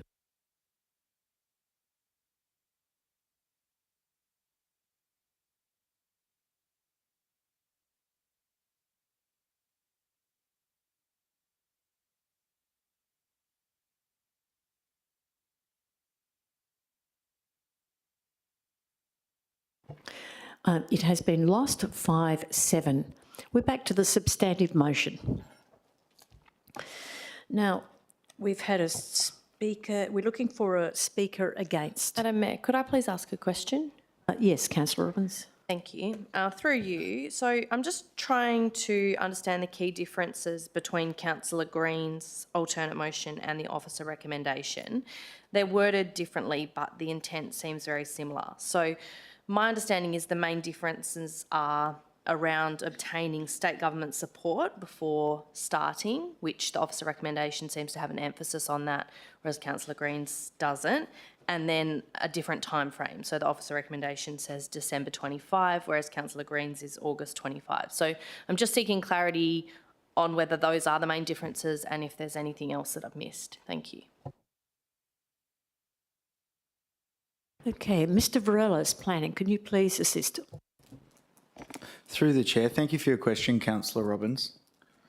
The officer recommendation has a key focus on advocacy, with no funding implications associated with that motion other than officer time. The alternative that was drafted by officers within the body of the report for council to consider had options to progress the study without financial resources by December 25, and to progress the study in a timelier manner with allocated resources of about $15,000. This motion is a little bit of a mixture of the two. It pursues some advocacy, but it also allocates resources to allow that report back to council by the prescribed date. It does so through the annual budgeting process, as opposed to requiring an absolute majority and having a budget amendment occur essentially through resolution. Hope that provides little bit more context to the differences. Thank you, Mr. Verrills. Could I just ask a follow-up as well? Yes. Thank you. So just with regards to the advocacy, so if the alternate motion as presented by Councillor Green is successful, what steps will be taken in terms of advocacy and, I guess, making sure that we're on the same page as the state government before we proceed? Mr. Verrills. Through the chair, thank you for your follow-up. The CEO, Councillor Fitzgerald, and I met with the chair of the WAPC on Friday. The nature of the conversations were primarily around Canning Bridge, but we did mention some of the relevant matters associated with the Local Planning Scheme 6 review. The Director General, Mr. Canis, made evident through those conversations that the Murdoch station has been highlighted as a priority area by the state government for obvious reasons, and its existing and future investments are a key consideration. He's provided an opportunity for myself to engage with the Metronet Gateway Office and to identify how they may be able to assist the city in aligning agency readiness to progress such a significant precinct plan. So some advocacy has actually already begun and conversations are being had, and they're positive. With regards to Bull Creek, the extent of the discussion did not go that far. But I hope that gives you a little bit of an insight in terms of the advocacy approach that we've taken so far. Albeit preliminary, it's yielded some results. Okay, thank you. Is there a speaker against? All right, in the absence of a speaker against, I will ask Councillor Green to wrap up the debate. Thank you.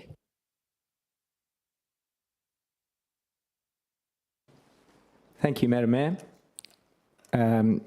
Not a lot to say, really. I think I've said enough already, but I do think that we should, if this is to get up, I think we should really be proud as a council and a community of the consultation that we've had and the meaningful and sensible compromise that we will have come to if we do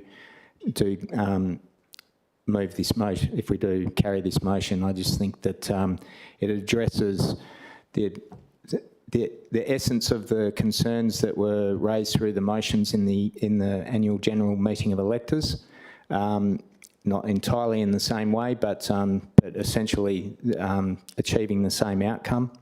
And therefore, I think it's a sensible way forward, and it will allow us to finish some things that we've started and make some progress with housing density. Thank you. Thank you very much, Councillor Green. We're going to the vote. So we're voting on the substantive motion, which is Councillor Green's motion. So green is for yes and red is for no.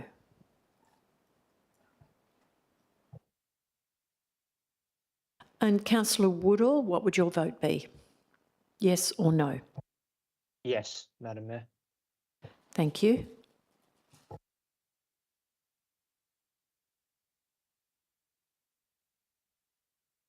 Thank you. That was carried unanimously.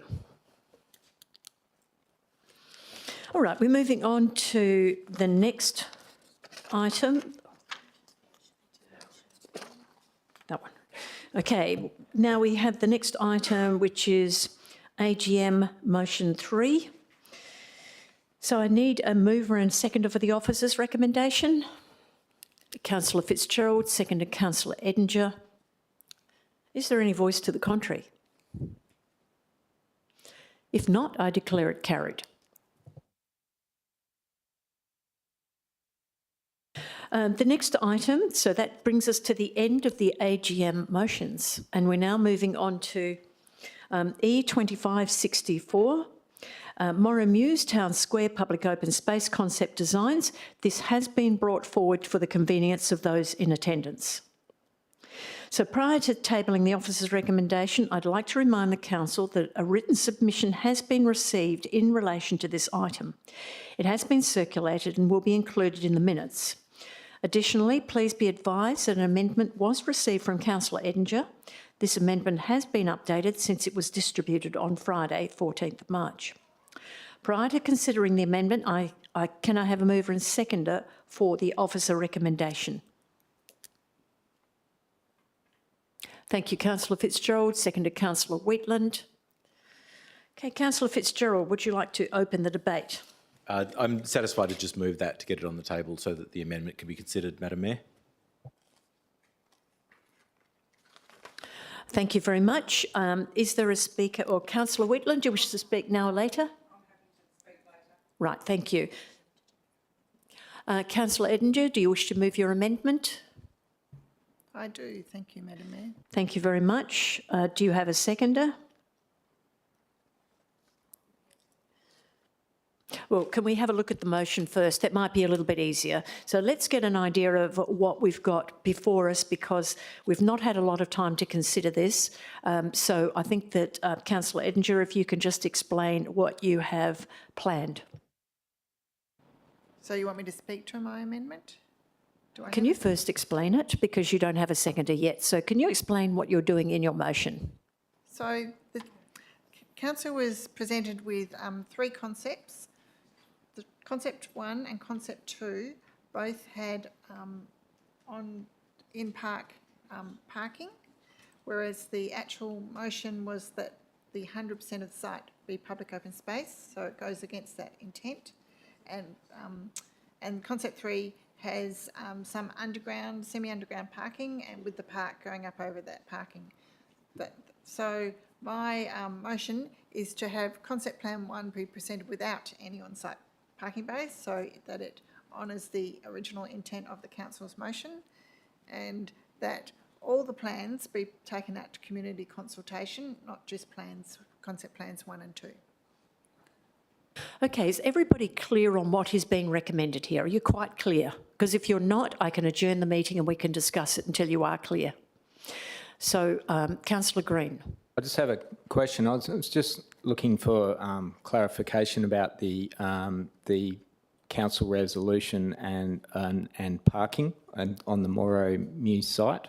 It was my understanding that there was provision for parking in the council resolution.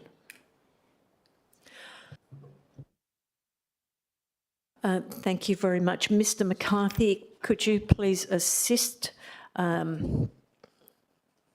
Director of Environment and Infrastructure? Thank you. Thank you, Madam Mayor, and thanks for your question, Councillor Scott. So the Morrow Mews resolution, the original one from the council, was silent on the parking. It did for the Esplanade indicate no parking, but for the Morrow Mews site, it indicated open space, tree planting, playground, and didn't make reference to parking. No, it didn't say no parking. That's why there is a concept plan with parking, because it was requested by the community. So, Councillor Spanbrook, are you clear on what's going on? Because I don't want any councillor in doubt. Remember, we have oversight of all the decisions here. We must be clear on everything we're voting on. So, Councillor Spanbrook, you have a question. Thank you, Madam Mayor. I understand that hasn't been seconded yet, so it's not on the table. That's right. It's not seconded because we're getting clarity on what is being proposed at this point. Yes. Okay. But prior to that, I'd just like to speak to or ask Councillor Edinger, would she consider having a look at Dale Kenny's submission, as he actually makes some good points in there. Yeah, okay, So we're does not that go on doing that at the table moment. first, I'm and sure then- she will. She's probably received it. Councillor Edinger, did you receive it? Yes, I did. Yes, thank you. I think that what I'm suggesting is in line with what Mr Kenny was Right, suggesting. thank you. If you want to have a discussion, like I said, I'll adjourn this meeting, but if we can proceed and you're clear on what you're doing, that is okay. But I have no problem with closing down the meeting if you need the time. Councillor Wheatland. Can I just have a question of the officer to number 4? Yes, and then Councillor Ross. Yeah. Can you please use your microphone? In relation to number 4, noting that it is the 18th of March, and for a report to come back to June, I think is quite a quick turnaround after community consultation, considering everything else that's going on. And I also want to ask about the implications of this being a local government election year too, and the impost that if this gets carried. I just want to understand those questions first before we move to the debate. CEO, Ms Bowman. Thank you, Madam Mayor. The Director, Environment and Infrastructure said that the officers were planning on a report to come to the council meeting in June anyway, so that is absolutely implementable. We were proposing that then council could consider a budget allocation for the 25-26 financial year at the same council meeting, so that at least it could be included for the construction to start next financial year in accordance with the original reports that have gone to council about the timing of the Morrimews Park. From a caretaker period perspective, the caretaker period will start in September.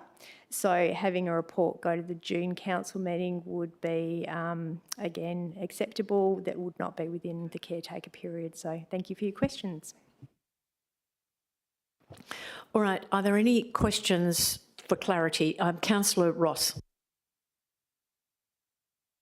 Thank you, Madam Mayor. I'd like to clarify some of the issues that were discussed at the ordinary meeting of council on the 18th and 19th of April. You will recall that I moved the motion and you seconded it.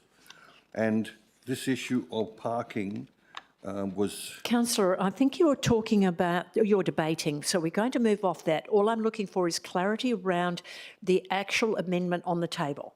So I'm going to Councillor Hong. Raise that in your debate. You can ask those questions then. I do have a question. Oh, what is your question? My question is about why the city has recommended parking in the first instance. It was rejected by that motion in April, and what the recommendation or the resolution of council was to have 100% public open space. Now, it did not mention that there would be no parking, but it was stated as 100% green space. And I think having interpretations down the track is not appropriate. So my question is, why is that being allowed? Ms Bowman, CEO will answer. Thank you, Councillor Ross, for your question.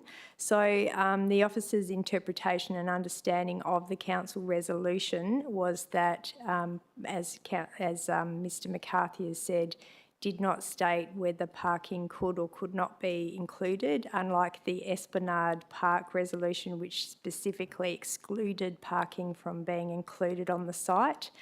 The Morrimews site currently does have parking on that site and a parking station at Morrimews. And as the officers had reported last year, there would be a community consultation process that then included what the community's feedback was regarding the 3 concept designs, would be coming back to the council meeting tonight. So the community feedback was that they would like to see car parking at the Morrimews site, and therefore the officers have included it in the concept designs which are presented for council consideration tonight. It is obviously up to council to consider that recommendation and those concepts, and therefore, if an amendment was to be moved, that would obviously be up to the council tonight. All right, so everybody's... Oh, Councillor Hong, you had a question. Thank you, Madam Mayor. If these 3 different concept designs are presented to the public for feedback, will the estimated cost of each design is going to be included? Thank you. Mr McCarthy, can you supply that answer, please?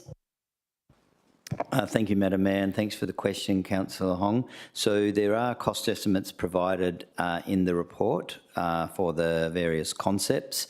For this amendment to go through, there wouldn't be significant changes to those cost estimates there. There would be a minor reduction in concept 1 if the parking was removed. Ms Bowman? Thank you, Madam Mayor. Thank you, Mr McCarthy.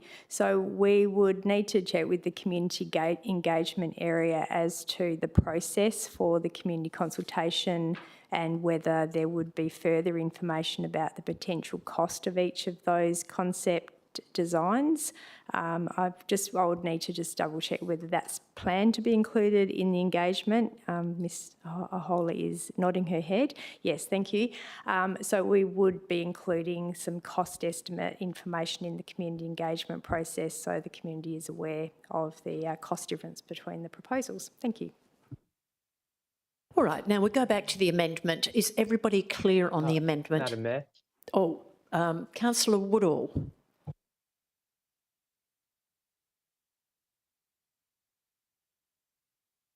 Councillor Woodall? Oh no, you're frozen. Oh, we're hoping to get you back.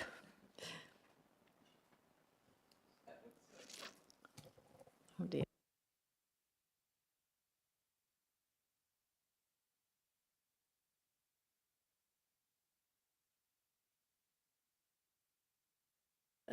We think it's on your side, Councillor. Look, I'm sure that you can make your point in a moment, but we'll have to continue with this amendment. I understand that you are clear on this amendment now, what it's requesting. That means concept plan 1 is without parking, so we don't know what it looks like without parking. Okay, concept 2 is with parking, and concept 3 is the big grand plan. Okay, so that's really what's being suggested here with a few tidy up points. So do we have a seconder for Councillor Edinger? Okay, Councillor Spanbrook. All right, Councillor Edinger, please present your debate. Thank you, Madam Mayor. In April 2023, Council moved a motion in relation to the Morrow Mews site, stating that the city was to... Can you speak in your microphone, please? Sorry, you're very quiet. And I quote... that the city was, and I quote, to forthwith progress conversion of 100% of the site to public open space to include extensive tree planting, a children's playground and seating, end quote. There was no mention of car parking, cafes or ablution blocks for that matter, all of which have been included in the concept plans provided by the city. At last week's ABF, I asked, how does providing parking spaces align with the intent of the previous council resolution of 100% conversion to public open space? And the city's response was that, and I quote, in other public open spaces across the city of Melville, we do have parking, and most of our parks have parking spaces within them. So as a former librarian, I did a bit of research. The city has approximately 202 parks and reserves. I undertook a very high-level review of 21 of our parks, so approximately 10% of the total, to have a look at what parking was provided. Of those, 14, so more than half, appeared to have no on-site parking at all. Some parks, such as Wireless Hill, Yaganmere and Piney Lakes, had a quantity of formal on-site parking that is within the boundary of the park, whilst the balance of parks, which ranged from very large, over 50,000 square metres, to relatively small, like 2,000 square metres, had very small or no formal car parking. They were relying on street parkings for those using the park. So the observation that most of our parks have parking spaces within them, based on my research, could be, in my opinion, taken with a pinch of salt. The Morrow Mews site is approximately 3,000 square metres. Many of the parks I looked at were far larger than the 3,000 square metres. However, the city, in concept 1 and 2, have presented proposals to have 40 formal car parking spaces. That is many more parking spaces than the majority of the parks I reviewed. The city stated that they took community feedback into consideration, but did the city, when they were undertaking the community consultation, make it absolutely clear to respondents that the original motion clearly excluded parking? The community reference group are also against parking being included in this park. I personally feel it is disrespectful that council's express wishes have been ignored. The approximately 40 car parking spaces on the Morrow Mews site represents approximately 25% of the usable space which could be used to plant trees, provide seating and play spaces. Placing a car park along the northern and part of the western boundary will potentially act as a disincentive for developers to design their buildings to take advantage of future open space, to design spaces that open to the park, such as cafes, restaurants and small bars. Concept 3 has an underground car park, but it is tiny, only 20 spaces. I'm asking the city, why not be bold? Dig up the entire site, install a large underground car park, and then build a fantastic park on top. Darwin have recently created this type of park with their new State Square development. This type of development could potentially triple the number of car bays compared to the proposed surface level car park, and could also potentially provide subterranean access to car parks in new developments to the west and north. Moving on with that theme, perhaps developers could build public use amenities into their developments, so the currently proposed UAT is entirely removed from the park. Perhaps master locksmith access key, commonly known as MLAC locked disabled facilities, could be provided. The city currently has one changing places facility at Deepwater Point. These facilities, and a quote from their website, allow people with high support needs to participate in all elements of community life without having to limit their time out due to concerns about being able to access a suitable toilet. The park could host an all abilities MLAC key accessible playground. For those who are unaware, an MLAC key is a special key provided to enable disabled people to have access to a range of facilities, but I digress. The city generously has agreed to revise Concept 1 so it does not have car parking in the concept. Concept 2 will stand as it is, and I'm also asking Council to support Concept 3, which includes underground parking, to be presented as part of the community consultation process. Morrie Mews and the Canning Bridge Activity Centre needs public open space, and yes, parking is needed, but not at the expense of public open space, and definitely not when Council has expressly said they want 100% public open space for this area. I ask that you support my amendment. Thank you. Look, I'm just going to ask for some clarity around the size of the park, which you mentioned with 3,000 square metres. My understanding it was 4,000. Can I just ask the CEO, Ms Bowman, to clarify that? Thank you, Madam Mayor. I just checked with the officer and it's just under 4,000 square metres. So thank you. Okay, 4,000 square metres. I do apologise. Okay, Councillor Spanbrook, do you wish to speak now or later?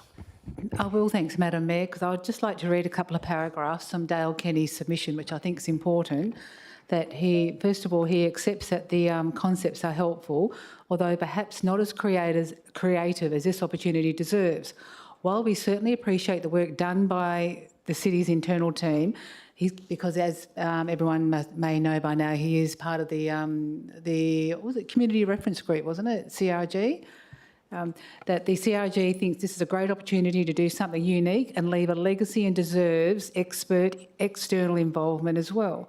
We believe there would be a benefit in having an experienced landscape architect as a consultant available for the internal team. So perhaps this could be considered. We also see value in the suggestions that were made by Councillor Barber last year for a competition for a landscape architect to be held to maximise the potential ideas for the town square. The CRG also notes with some concern that the inclusion of parking recommended by council, and this is pretty important, recommended by council officers is not consistent with council's previous decisions or with the current CBACP or the council endorsed changes to the CBACP. This relatively small area should be completely public open space. Given this, one of the options for further consultation should have no parking to reflect council decision and to test the community view. I will leave it there. Thank you. Okay, thank you, Councillor Spanbrook. Now, we have Councillor Woodall back online, so we'll just defer back to him to find out what his question was. Thank you, Councillor Woodall. Thanks, Madam Mayor, and apologies for that. Just in relation to the amendment, I was wondering if item 1 could be voted on separately to the rest of it, because I think they're quite distinct issues. I'm not sure what you're calling item 1. Is that the amendment to Concept Plan 1, as opposed to the items 2 onwards, which deal with basically adding concept plan 3 to the community consultation. So you're suggesting that item 1 be treated as a separate item to be voted on, and then item 2, 3 and 4 be voted on as one group. Is that what I'm understanding? Yes, Madam Mayor, that's my request. That's correct. Okay, so you're requesting that. Is there any objection to breaking up this into parts? 2 parts? No, I don't think there's any issue on that. Yes, we can do that. Perhaps we'll continue with debating on the whole item, because I think we've started already. It might be wise to continue, unless you would like to debate the points separately, namely item 1 separate to 3, 4 and 5. Is there any wish to do that? Okay, that doesn't appear to be. So let's continue with the debate. So thank you for that, Councillor Woodall. So is there a speaker against?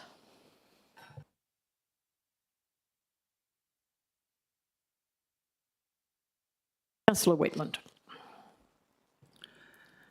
Thank you, Madam Mayor, and I do this with full respect to what Councillor Ettinger is trying to do with this amendment, but I just want to make a couple of points, because the original, there was an original motion that did move to forthwith turn this space into 100% public open space, but since then there has been several motions that sort of evolved it to the community consultation piece. And I note that on the 15th of October there was a motion moved that support the community engagement approach to guide community consultation related to the Morro Muse Town Square POS site in Applecross. And I've just gone back to the minutes of that meeting, when the original meeting when it was moved in 2023, and there was a motion, an alternate motion moved by Councillor Ross, seconded by former Councillor Sanford, and it stated in item 2, not include any parking spaces on the site at 13 the Esplanade and 64 Kishorn Road, Mount Pleasant. It did not mention Morro Muse, but that's aside the point. Since this first motion was moved on 18th and 19th of April, it was not informed by direct community consultation relating directly to Morro Muse. I think it was informed with feedback from the Canning Bridge Activity Centre Plan Review, but you can correct me if I'm wrong. And I think that going out to community consultation was a decision that Council went down the path of, which in turn identified the parking. So I think it's fair and reasonable to have a concept with parking, and I have concerns around showing the community concept 3, which I actually really like, but in consideration of the high water table in that area and the high cost that it would be for the council to maintain that concept, because I first was really moved by concept 3.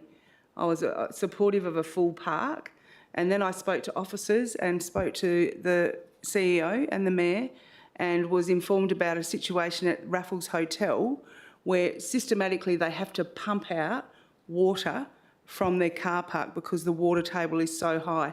So I just want to get an understanding, or not, I don't think it's good to go out and put them all out to community consultation, which is why I'm not going to support this. All right, thank you. Councillor Whitland, Speaker 4. We're on the amendment. Councillor Ross. I'll speak. Oh, sorry, Councillor Woodall. Councillor Ross jumped in first. I will take you. Are you a speaker against or for? For part of it, against the other part. Okay, thank you. Councillor Ross. Oh, okay. Councillor Woodall, you've got a foot in both camps there. Thanks, Madam Mayor. So I want to speak in favour of the addition of Concept Plan 3, which I note is a stretch goal. It does involve a significant additional cost.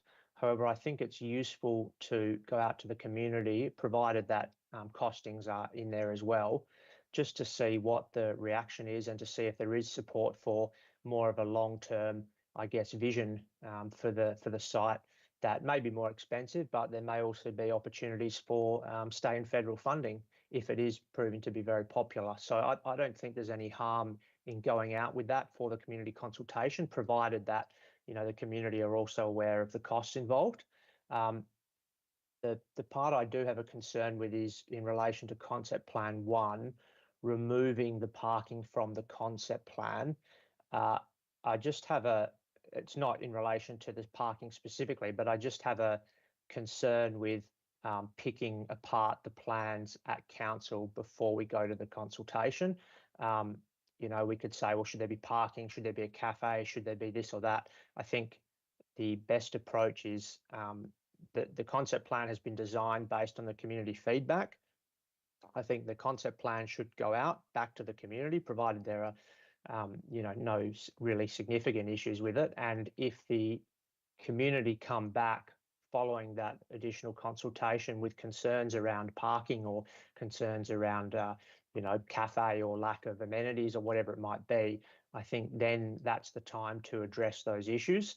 I'm not a fan of taking apart the concept plan and taking out individual items that we may not like. I think it should go to the community, and if the community have changed their position, or we hear from more members of the community or different members of the community about the parking, then that's great, and we can reconsider that.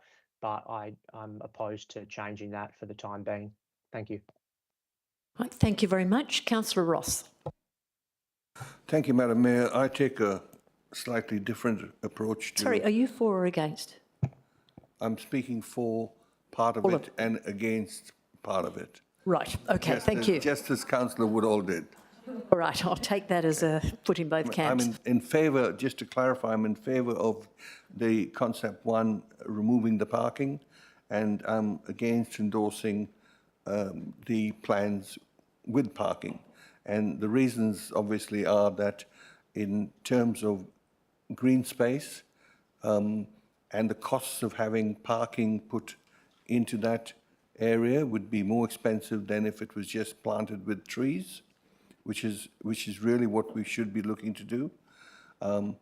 And in terms of the parking, it's an additional cost. Going underground will remove areas of the site from deep soil planting. And so having whilst it's be very attractive to have an underground parking space, you can't plant trees over the top of it. Also, we're talking about somewhere between 20 car parking spaces and maybe 100.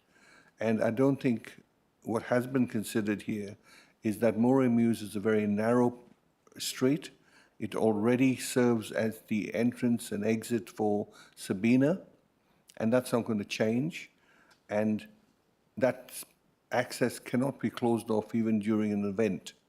So it's just creating additional problems in the Canning Bridge Activity Centre precinct, where it has been the concept from day one that it's about reducing car usage, not increasing it. So it's counter to the whole idea that people would be encouraged to use public transport, and so providing parking there. And from my knowledge and of the area, the people who want the parking are the people who live in Sabina, because they haven't got sufficient parking at the moment. So for those reasons, I believe that if we're going to do a town square which is iconic, a town square which can be used for functions, and which will be a place which will help with tourism, help with community functions, then putting parking on there, having even 20 car bays is just not a good and sensible approach. So for that reason, I would support number 1, but not the other 2. Thank you. All right, thank you very much. Thank you, Madam Mayor. I'd like to speak against. Yes, Councillor Robbins. Thank you. You've been against the whole motion? Yeah, thank you. So I'm opposed to removing the car parking from Concept 1. simply because there's already significant differences between option 1 and option 2. So option 1 doesn't have the water feature, the space for community events or the basketball court. And so if you then take out the parking as well, you're not going to know from the feedback which component it is that people are agreeing with or not agreeing with. So you won't know whether they're agreeing with option 1 because they don't want the parking, or whether they're agreeing with option 1 because they don't want the water feature or the space for community events or the basketball half court. So I think if we really want to get an accurate gauge of whether people want the parking or not, then we would need to duplicate option 1 and 2 and remove parking from both. But then obviously that makes it a bit confusing because you end up with 5 options. So I'm opposed to that part of the amendment. And I'm also opposed to going out with option 3. As the report indicates, option 1 is $4 to $5 million, option 2, 5 to 6, and then option 3, $10 to $30 million.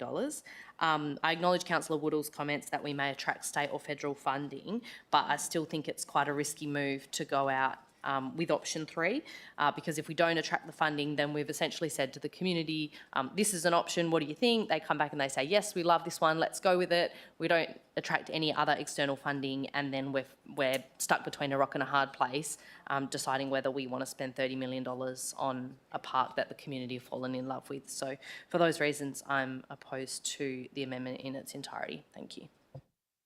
Thank you, Councillor Robbins.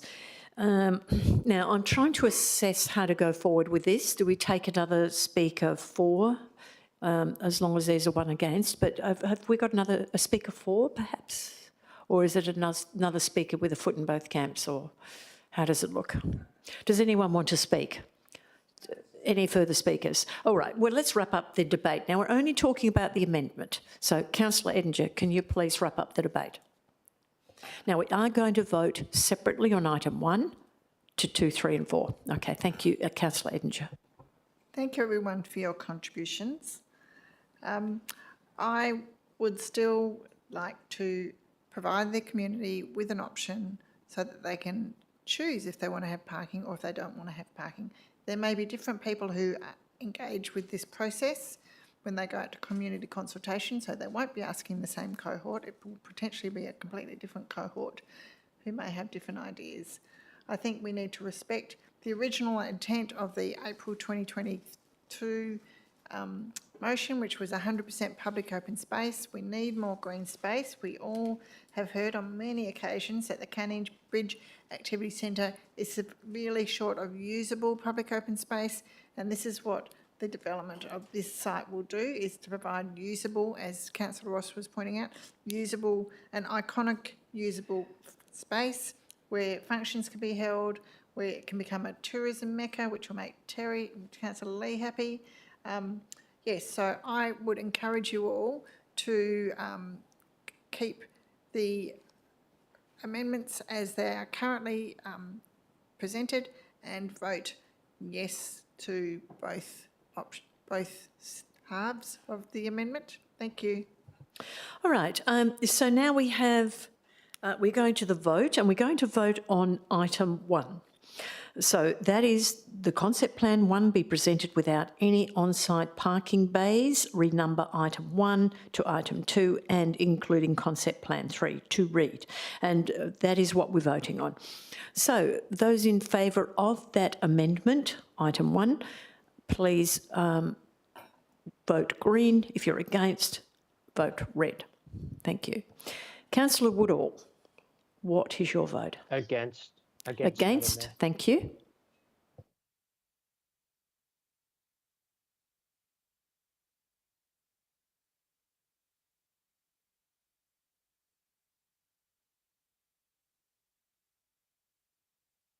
I'll vote against, thank you. All right, so we're now on to item 2, 3 and 4. Oh, sorry, we've got to announce that vote, isn't it?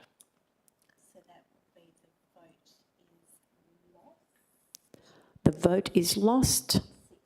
6-7 with a casting vote. Thank you. Now we're voting on item 2, 3 and 4. So now we're going to vote green to support item 2, 3 and 4. 2, 3 and 4. That's what we're voting on now. Okay. So everybody clear on that? So that's endorsing concept plans 1, 2 and 3 for Morrie Mews Town Square, and then a bit of commentary after that. Supports commencements of further community consultation. Present report to June 2025, which we've had, the officers have said they're quite comfortable with.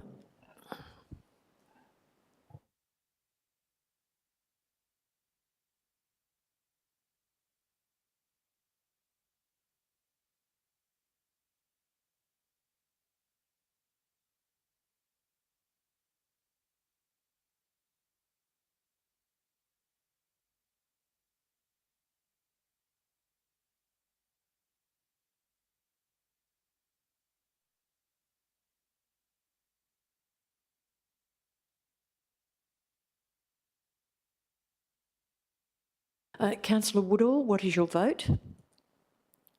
I'm for. Thank you.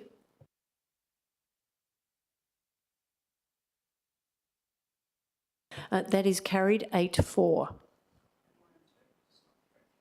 So now, of course, the numbering is item 1 is endorsed endorsed concept plans 1, 2 and 3. Item 2 is renumbering. Well, I think you might have to tinker with that a bit. You'll fix the numbering up administratively. Thank you very much, and just take the little bits out that refer to numbering because that won't apply any longer. Okay, so we've now completed that item.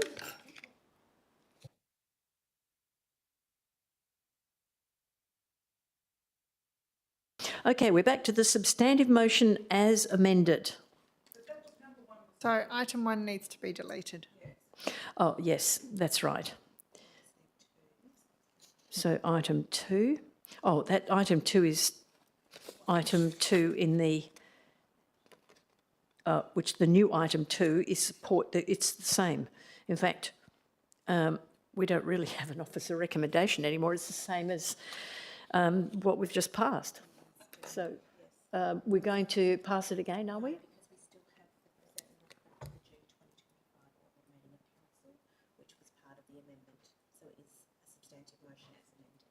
Okay, right. We're going to now vote on the substantive motion as amended, and the officers will make the appropriate modifications administratively. Okay, so green for yes and red for no. Thank you. Councillor Woodall, can you give us your vote, please? I'm for. For. Thank you.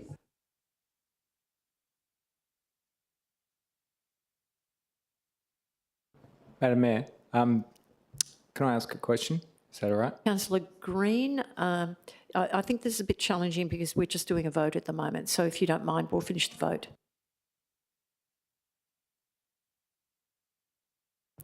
If you're wondering why we're voting on something we voted on, it's because we have a substantive motion to vote on, okay? And we're doing the substantive motion as amended. I didn't think we'd debated the substantive motion. Well, right. So does that mean you want to debate it, the substantive motion? Let me get some clarity around this. Well, I would speak against. I would put that out there. But is there anybody else who wishes to speak on this particular item? We haven't called the vote yet. So we've got the substantive motion. Does anybody else wish to speak to it? Well, we've had a request, so we're really in a position where we should do that because I haven't offered you that opportunity. So we haven't declared that vote. So we're now on the substantive motion, which looks pretty much like what we've just voted on, but now we're going to vote on it in total, okay, as amended. All right, so we'll go back to the mover and seconder. Councillor Wheatland, you didn't speak on this. Would you like to? You wish to speak now? Okay, Councillor Wheatland. Look, thank you. I'm going to be really brief. And as the seconder of this motion, I'm opposed to endorsing Concept Plan 3 for community consultation due to the high cost and the infrastructure maintenance implications of the high water table, and for the points that Councillor Robbins raised, that as I saw it when I first saw it, I was in love with that concept. I thought it was perfect. It was a really good marriage of parking and as well as a full public open space area. But even though I'm seconding this motion, I can't support. The only reason why I would vote against this is because Plan 3 would potentially set a unrealistic expectation and a high cost for the city to manage in the future. That's it. Thank you, Councillor Whitland. Is there a speaker? So you're speaking against as a seconder, so I imagine that was a pro forma second. Okay, no, that's all right. You can second and don't have to support it. Yes, thank you. So we have, since we've had a speaker against, I guess we better look for a speaker for. Who wants to speak for it? Well, Councillor Fitzgerald, you're going to wrap the debate up. So if you speak now, that's the end of it. So anybody speaking for? All right. I'll take one more speaker against because Councillor Green has raised the fact that he did want to speak against. No, that's okay. You had a right to speak. Councillor Green. You can speak against. Thank you, Madam Mayor. I guess if there's no other speaker for, I'll speak against now. I just think that whilst I actually agree that a town square on this site, an iconic town square on this site, would be the ideal outcome, I believe it needs to be self-funded from the site with commercial leasing, which is no surprise to anyone. I also urge councillors to remember that that over $9 million was spent on portions of the land for this park already, and basically including that, I just think the way we're going forward now with this is excessively expensive, and I think there are better alternatives for what to do with this site. Thank you. Okay. Look, if there's no further speakers, nobody's indicating. Oh, Councillor Edinger, you for or against? I'm for. Thank you. So there is a product called the Groundwater Map. It's an online thing. It's produced by the WA government. And in that area, the depth to water is 10 metres down. I don't know how deep a underground car thing would... It'll be fine. Thank you, Janine. Yes, the raffles have terrible problems, but they're right on the river, and that's where the water table is its highest. So I think the concerns about having to pump out things are probably unrealised, because that's not going to be the situation if they put underground parking in at the Morrow Mews Park site. And I think it is an amazing site. It's in one of our premier areas. We need something iconic. I love the word iconic. We're about to build a $70 million new building in our back car park, which people won't be able to see easily from the road. It's going to be an amazing building, don't get me wrong. But Morrow Mews, people will be able to see it as they drive down Canning Highway, potentially. So, you know, thousands of people will be exposed to what's going on in that site. Developers will be wanting to build buildings that honour that site, that look down on it, that open into it. They could provide benefits such as publicly accessible facilities instead of them having to be in the centre of the park. This is a huge opportunity for us. And yes, it's a lot of money, but we have a really great advocacy team on board now, thanks to our CEO, and they're kicking goals left, right and centre. There's a federal election coming this year, so that's an opportunity to lobby for funds for this park. I think if we don't grab the bull by the horns, as it was, and get on and go for that ride, you know, it'll be an opportunity that we'll be missing, and that would be a shame. So I really ask you to support the motion as it is. Thank you.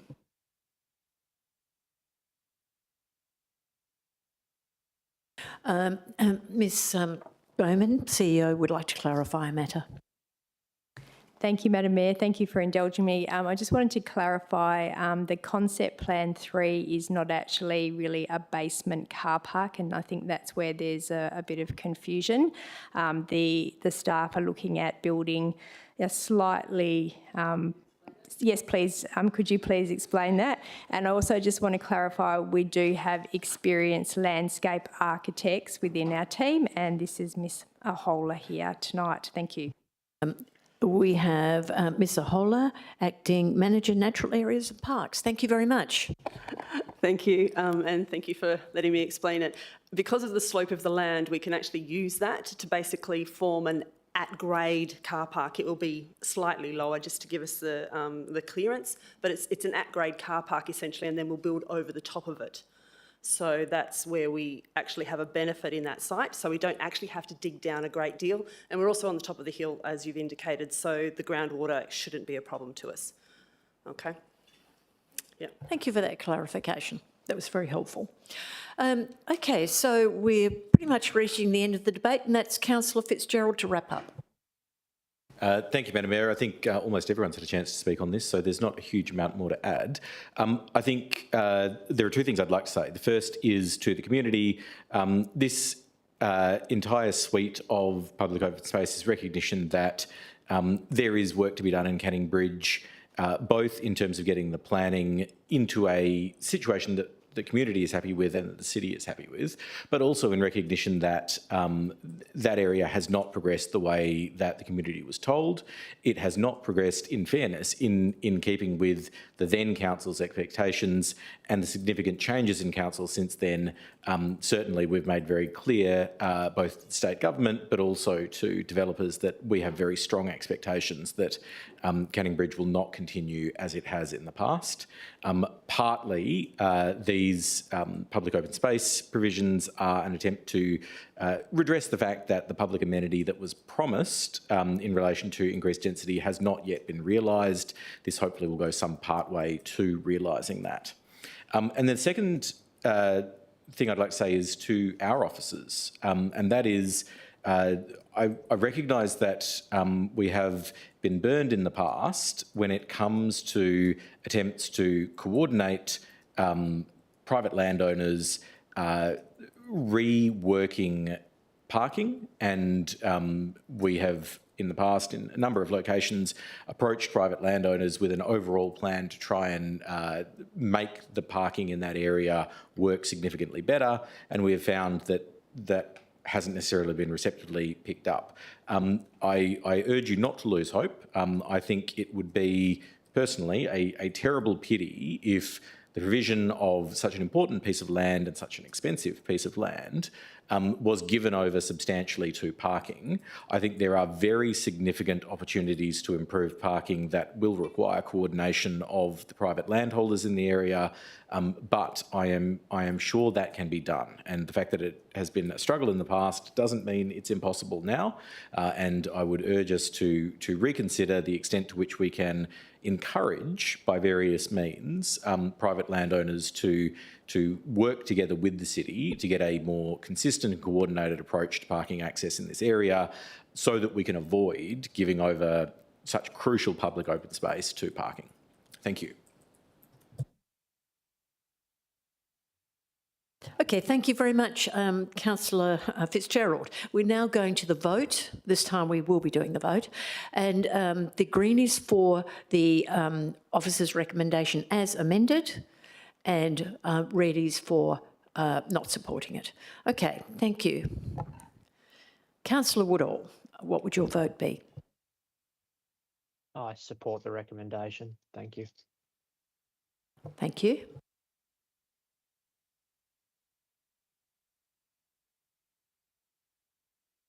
That is carried 9-3. All right, thank you. We're now moving on to the next item. E2562, response to petition, Brentwood Village Shopping Centre car park. Can I have a mover and seconder for the officer recommendation? Councillor Lim, and seconded Councillor Edinger. Is there any debate on this matter? Any voice to the contrary? All right, I'll declare it carried. Thank you. Moving on to the next item, M2547, Perth South West Metropolitan Alliance Memorandum of Understanding. Now, because myself and the Chief Executive Officer, Ms Bowman, have declared an interest in this item, we will be leaving the room and Deputy Mayor Wheatland will assume the chair. Thank you.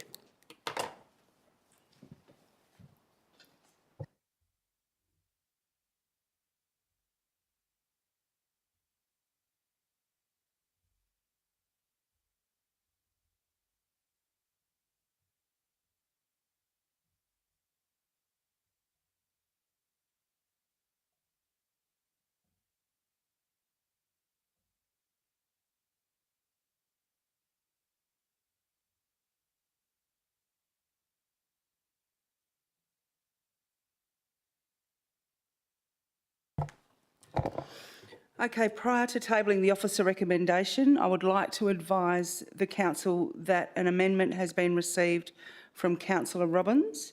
And before moving to the amendment, can I have a mover and a seconder for the officer recommendation?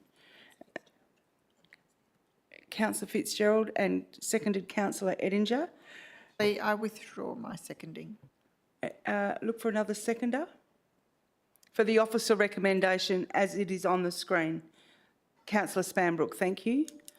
We now move to Councillor Robbins' amendment. Councillor, do you wish to proceed? Yes. If so, can I have a seconder? Councillor Green. Okay, Councillor Robbins. Thank you, Madam Deputy Mayor. I'm supportive of the officer recommendation, and I think that the Perth South West Metropolitan Alliance does some great work, and I'm pleased that our Mayor and CEO represent us as part of that alliance. My amendment comes from some concern regarding the process and publicity around a recent trip taken by member councils, the mayors and CEOs of member councils to the US, and there was a small amount of negative media coverage around that. And I did, at the time, as I believe some other councillors did, ask some questions just to, I guess, understand the reasons for the attendance at that international trip, and, you know, the answers were provided. I guess, yeah, my concern is really just that there was no formal process for the council to be made aware of the fact that two representatives from our organisation would be attending an international trip, mainly because the funding for that trip was from the Alliance, and the city, through this Memorandum of Understanding, provides funding along the way. So there was no need for the Mayor and CEO to seek approval or funding from the council for that trip because it happened through the Alliance. And so I think perhaps there was a bit of a maybe a lack of understanding in the community, because I think that at the time it was said it was funded by the Alliance, but of course the Alliance is funded by its member councils, so being the City of Melville. So my amendment here really is just to capture that and I guess close the loop where I feel maybe some things have sort of fallen through the cracks unintentionally, and it just will ensure that the council is made aware of and indeed approves international travel for the Mayor and CEO and potentially other councillors or other staff if they are attending events representing the city as part of the work of the Perth South West Metropolitan Alliance. I think that it's just good governance and good oversight that we're made aware of international travel and that we have the chance to ask any questions and then ultimately approve it. Thank you. Thank you, Councillor Robbins. Councillor Spanbrook, oh no, who's? Councillor Green, sorry. Do you wish to speak or reserve your right? I'll reserve my right, thank you. Thank you. I have a question. Councillor Edinger? So I just want to clarify. So your amendment is asking us to approve travel that's actually funded by a third party. International travel that's funded by a third party. Yes, because that third party receives its funding from us. So I think it's appropriate that the council has oversight to where that money is essentially being spent. And I probably should have also just clarified when I spoke that, yeah, I'm not seeking any changes to the Memorandum of Understanding, but I'm just seeking a couple of changes to our existing policies, so attendance at events policy and the elected members' professional development policy, to ensure, yeah, that we are made aware of any international travel.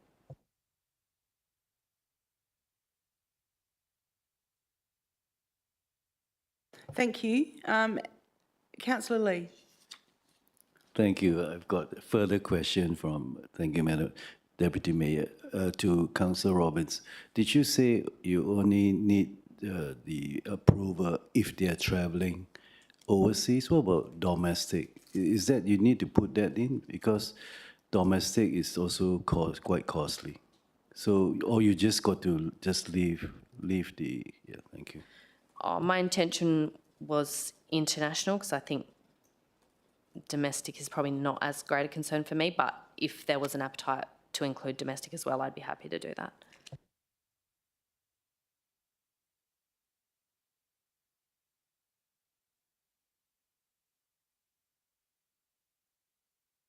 Thank you. Look, can I make a comment? Yep. Okay. Let's just keep going, then I'll make a comment in a minute. Councillor Ross, are you speaking for or against? Essentially for, but just in terms of Councillor Robbins's statement that she would be happy to include domestic and international, I'd like to support that amendment, but also ask that she add the words domestic and international. Just before agreeing to that, could I just check with governance?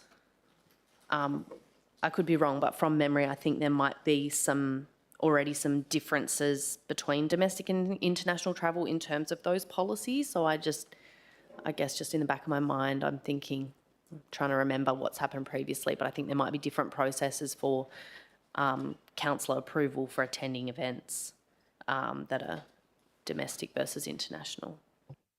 Ms Newman?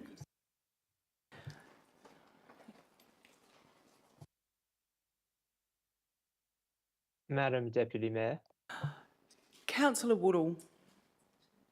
Thank you. I just had a question just around the approval from any City of Melville representatives, just the wording. I assume if it was an elected member or the CEO that would require, or that would come to council, but in terms of staff below the CEO, I'm just wondering if that's appropriate to come to council or whether that would just be a decision for the CEO. And secondly, just around the suggestion about adding domestic, I would think that we would need to make it clear that it's only interstate domestic. If we don't want every event in Perth coming to council. Thank you, Councillor Woodall. We'll just go back to Ms Newman about the previous question. Thank you, Madam Deputy Mayor, and through you. So the elected members' professional development policy already has a requirement where 2 or more elected members have requested to attend the same conference outside Western Australia, requiring approval from council. So that is domestic travel included in that one as well. Thank you. And Councillor Woodall, can you repeat your questions, please? It was just around whether the wording in relation to the approval for any City of Melville representatives, I guess had a query or concern around, to what extent would that apply to employees where that might be within the CEO's remit rather than council's. Ms Newman, did you want to comment on that, or any? Through you, Madam Mayor, so the council has oversight of the CEO and the CEO has oversight of staff, but it may still be optional for the council to be aware of staff travelling internationally for these purposes. And can I just also highlight that any amendments to these policies will require an absolute majority of council. Thank you. Look, I have a question too. So this is relating to City of Melville policy.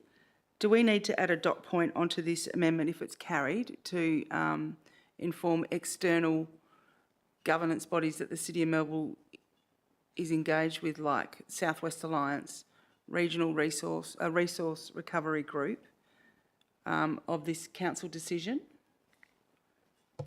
Then they would need to inform the city of any undertaking, or is that then the responsibility of the members that are attached to that travel? Through you, Madam Deputy Mayor, this only relates to the Perth South West Metropolitan Alliance international events. It doesn't relate to any other bodies. But it sets a precedent for bodies that are funded by the city. Okay, so is anyone opposed to this motion? Madam Deputy Mayor, could I please just include the words after Perth South Metropolitan Alliance, insert the words interstate and? Yeah, thanks. Councillor Green, are you okay with that? Yes, I'm fine with that. Okay. Councillor Fitzgerald. Sorry, I didn't speak up when you asked if there was a speaker against. Sorry, Councillor Edinger, did you want to speak against first? No? Okay. Councillor Fitzgerald. Because I wasn't opposed, but with the insertion of the word interstate, I now am. So if you're still taking speakers against, I'm happy to take that. Yeah, sorry. Sorry to be difficult. I think usually the process would be that it's only that would only be included as a change by the mover and seconder if there's no opposition. Is that right? Yes. Otherwise, someone else, I think, should propose the amendment. Let me rephrase that. The mover and seconder, is anyone opposed to the insertion of interstate and? If there, yes, Councillor Fitzgerald. Thank you, Madam Deputy Mayor. And look, I agree entirely with Sorry, just to interrupt. I can't move because I'm the mover of this. Oh, also, I don't think we can amend an amendment. Okay, so let's just backtrack a little bit. You, as the mover of the amendment, wanted to add in words interstate and so then I went to the seconder and asked him if he was okay with that, and he said yes. Yes. Okay, because there's been has there been debate on this already? Yes, you've spoken to it. So where do we stand with that, governance, please? Yes. Just pause.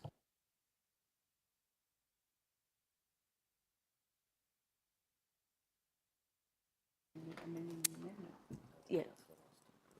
Through. So through you, Madam Deputy Mayor, as it's a very minor amendment and the mover and the seconder have consented to it, that is okay. You're just adding a word in. However, that may change the perception of the elected members in the room, and that's something that we'll need to go through the debate for. Yes, so seeing as there's going to be opposition, I don't want to include it. So I'll take that off, and if Councillor Ross would like to move it, you can. Because I don't want to jeopardise my whole motion just with 2 words. I'll foreshadow an amendment to insert the word interstate if this amendment from Councillor Robbins gets up. Okay, thank you, Councillor Woodall. So we are now backtracking and we're going back to the original amendment as on the screen. Is there any opposition to this amendment on the screen? Yep, Councillor Spanbrook. Thank you, Madam Deputy Mayor. I think it's a little bit of an overreach, including interstate travel, because that Councillor Spanbrook, that's been removed. Oh, sorry. So Councillor Woodall's foreshadowed that. Okay. Does anyone wish to speak against this amendment? We need an absolute majority, so there's no speakers against. So do.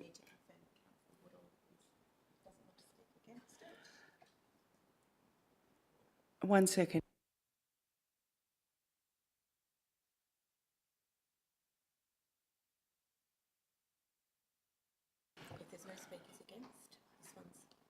Okay.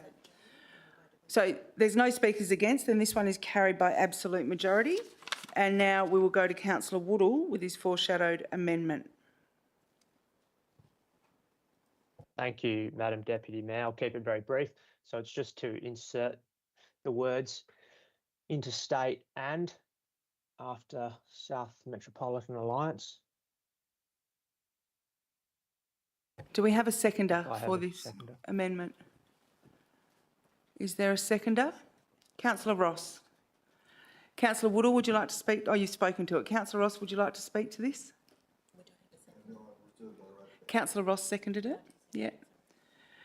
Is there any speakers against this amendment? Thank you. Councillor Fitzgerald.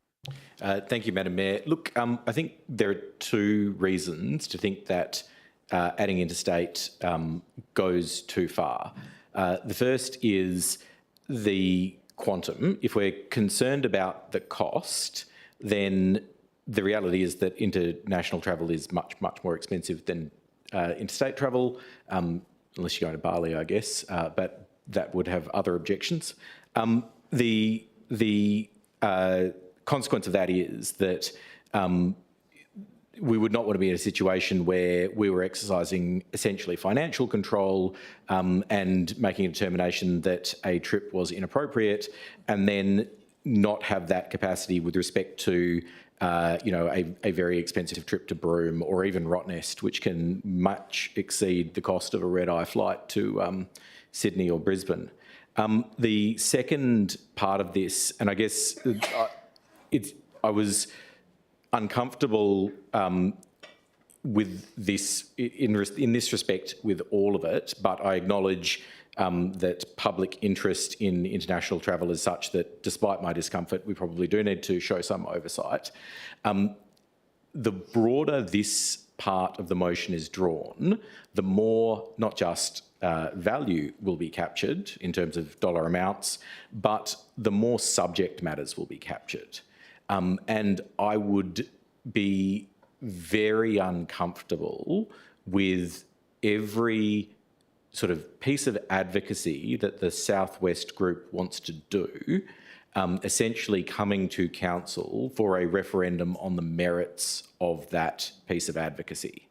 I think international travel is so expensive and the public interest so significant that that's worthwhile.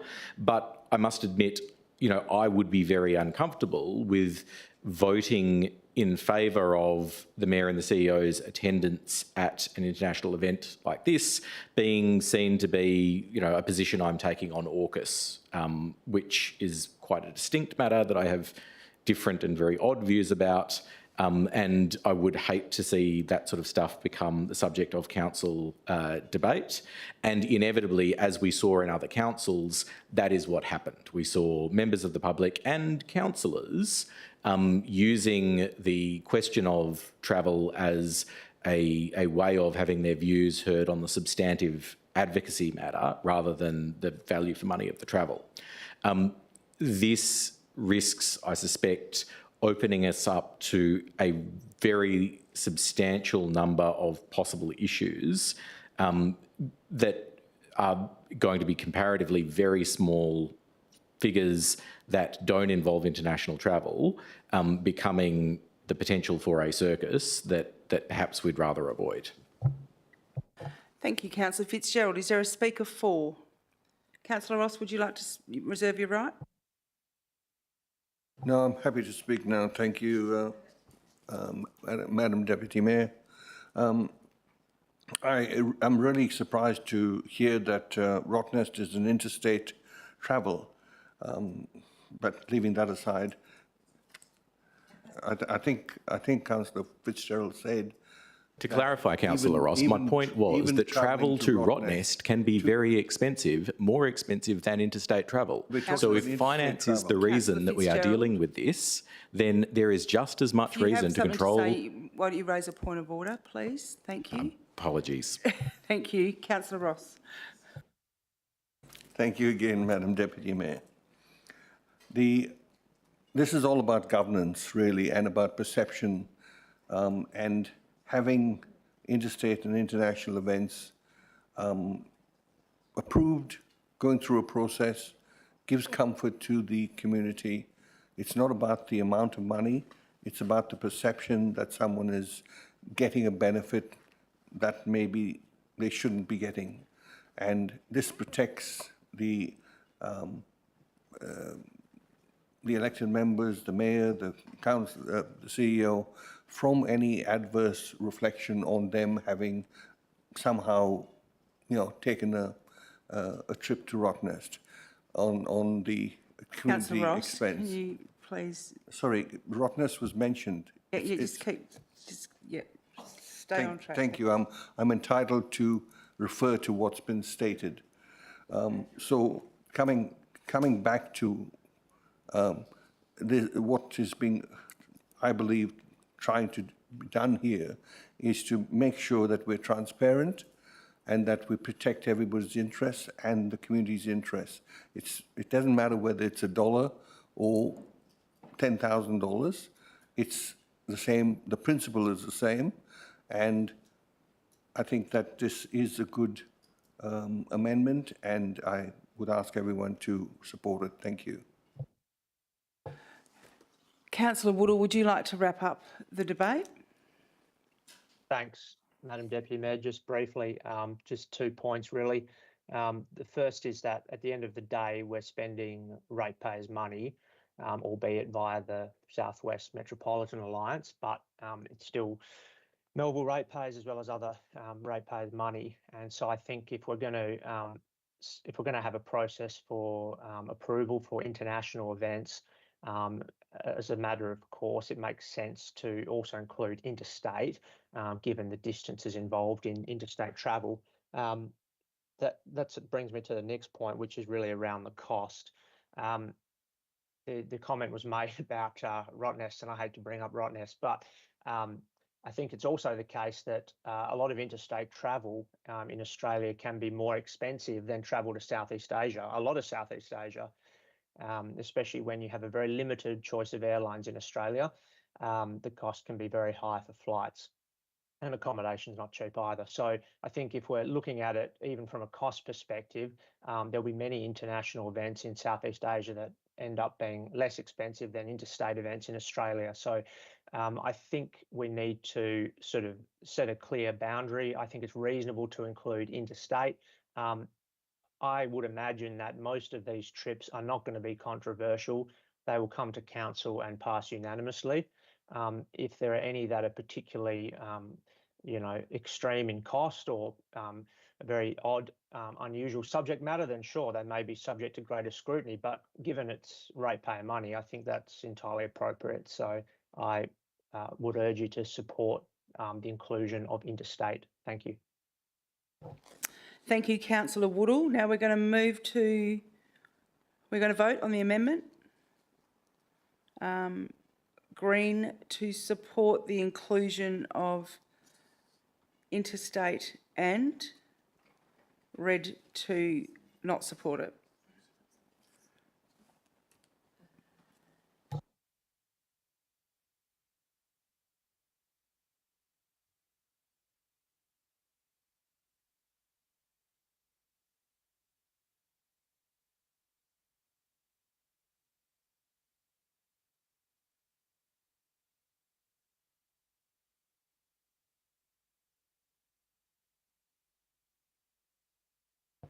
Councillor Woodall. I'm for the amendment.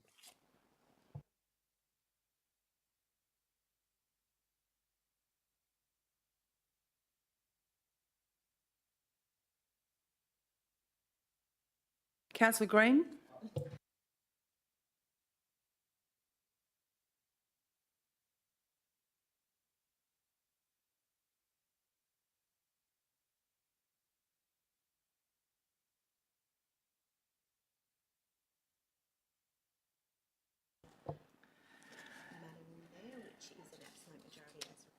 Okay, so that has been carried 8-3 and it is an absolute majority as required. So now we move to the substantive motion as amended. Moved by Councillor Fitzgerald, seconded by Councillor Spanbrook, I think. Is that right? That's right. Now, is there any further discussion or debate? Is there any opposition to this motion? Councillor Fitzgerald. Oh, hang on. Do you want to speak? No, I don't think I need to speak. My opposition is the same as for the amendment, and I think that now, in my view, taints the motion. Other people no doubt will disagree, and I would move to a vote. Okay, we'll go straight to the vote. Can I just make a comment there, please? No. Madam Deputy Mayor? Oh, quickly, a brief one. Yeah, it's always very brief. You should know that. Anyway, all it is that this motion only pertains to the Perth South West Metro and Alliance. Okay, no problem. Just wanted to confirm that. Thank you. That's good. Thank you, Councillor Spanbrook. Okay, we'll go straight to the vote.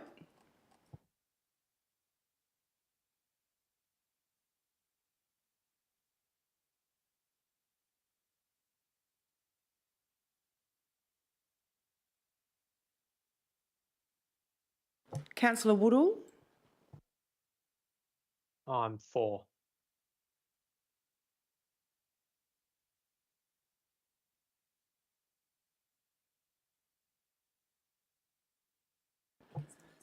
Okay, I declare that motion carried 9-2.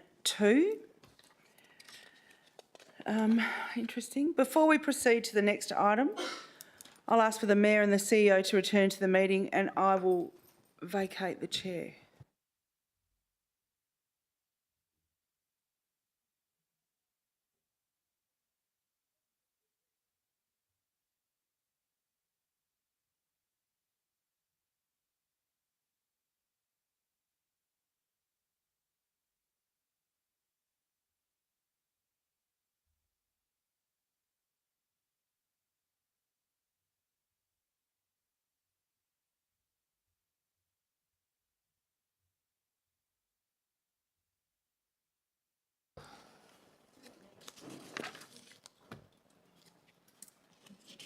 We're up to this one.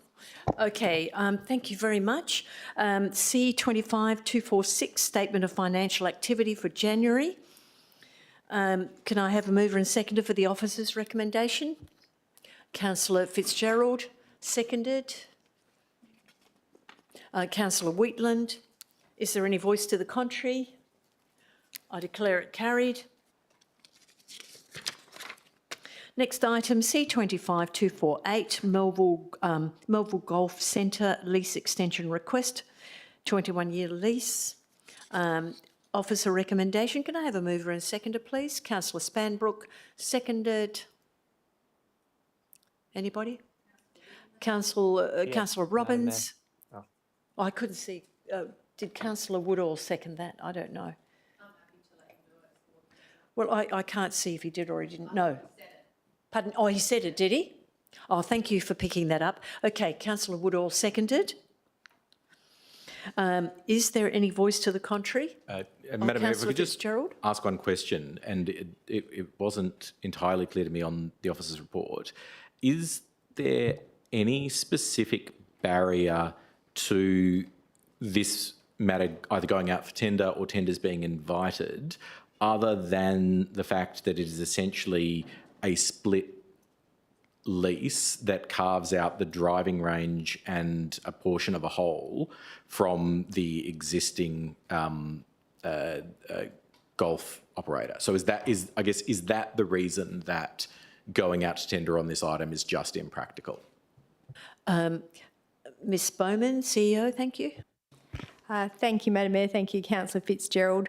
So the current lessees have spent significant funds on developing the golf course site with private investment, and there was a heads of agreement that was signed last year regarding proposal to extend the lease. So there have been some negotiations and discussions with the current lessee. We have had a market rent review to determine whether this would actually be in line with what the market would pay for a commercial rent for that site. So the officers are recommending that we proceed with this. It would also include another market rent review at the 10-year mark prior to then a further option for the lessee being able to extend it. So the city doesn't believe that we would be able to get a better offer, I suppose, based on the market rent review. And there was also, heads of agreement signed last year regarding this. So, sorry, just to clarify, am I incorrect in my understanding that the capital works that are being referred to there are in fact split across what are effectively two different lease sites, one the substantive golf course and the other the driving range? And yeah, so that's the bit I'm... Ms Bowman?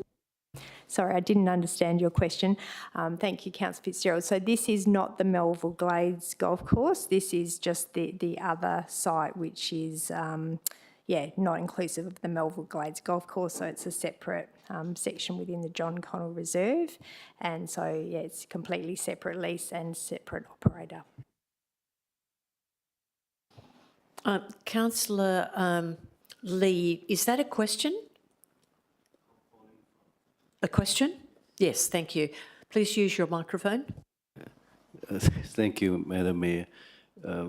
You kept saying that the Melville driving range has put in a lot of capital investment, but whereabouts have they invested? Because the clubhouse is still quite run down, and the whole place, if you have been, so I'm not sure where they've spent the money. I suppose it is on the greens and Let's have Ms Bowman answer that one. Thank you.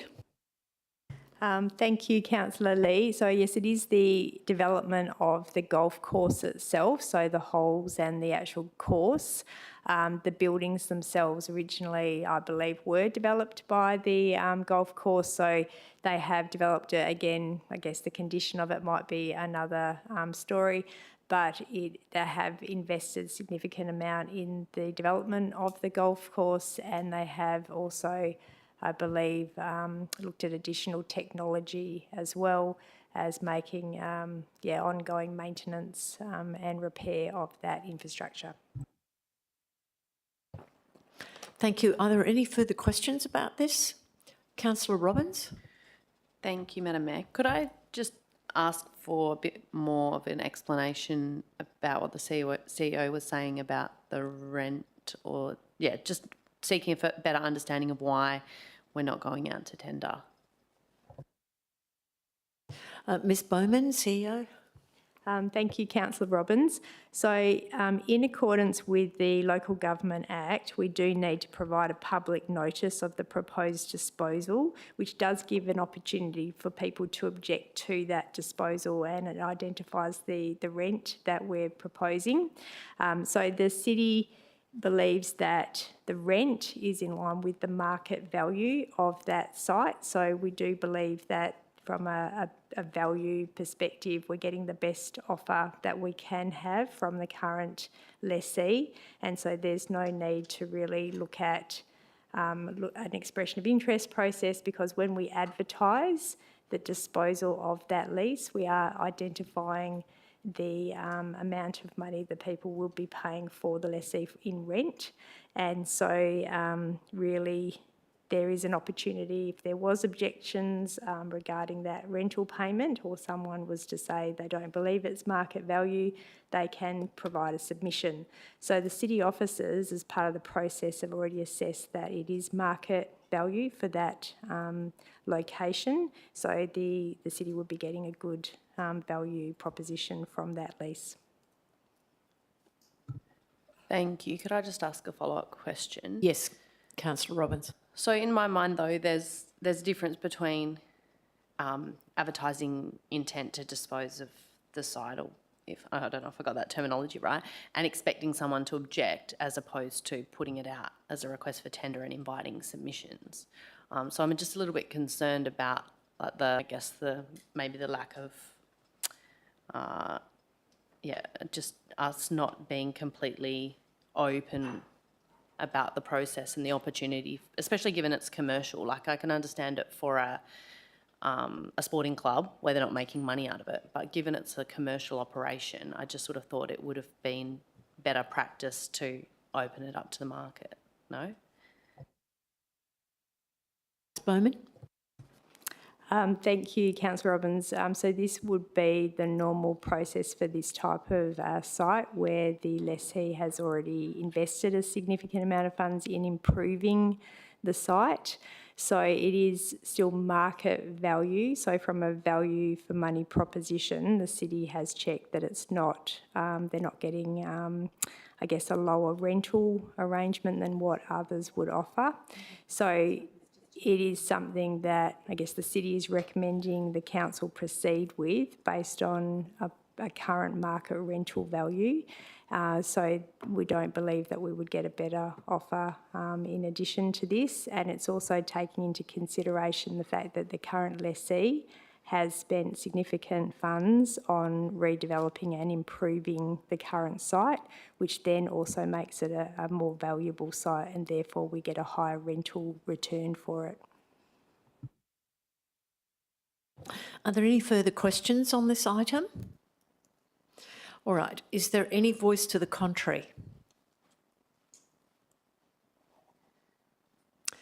Speak now, please, because otherwise I'm going to move on. All right, Councillor Robbins.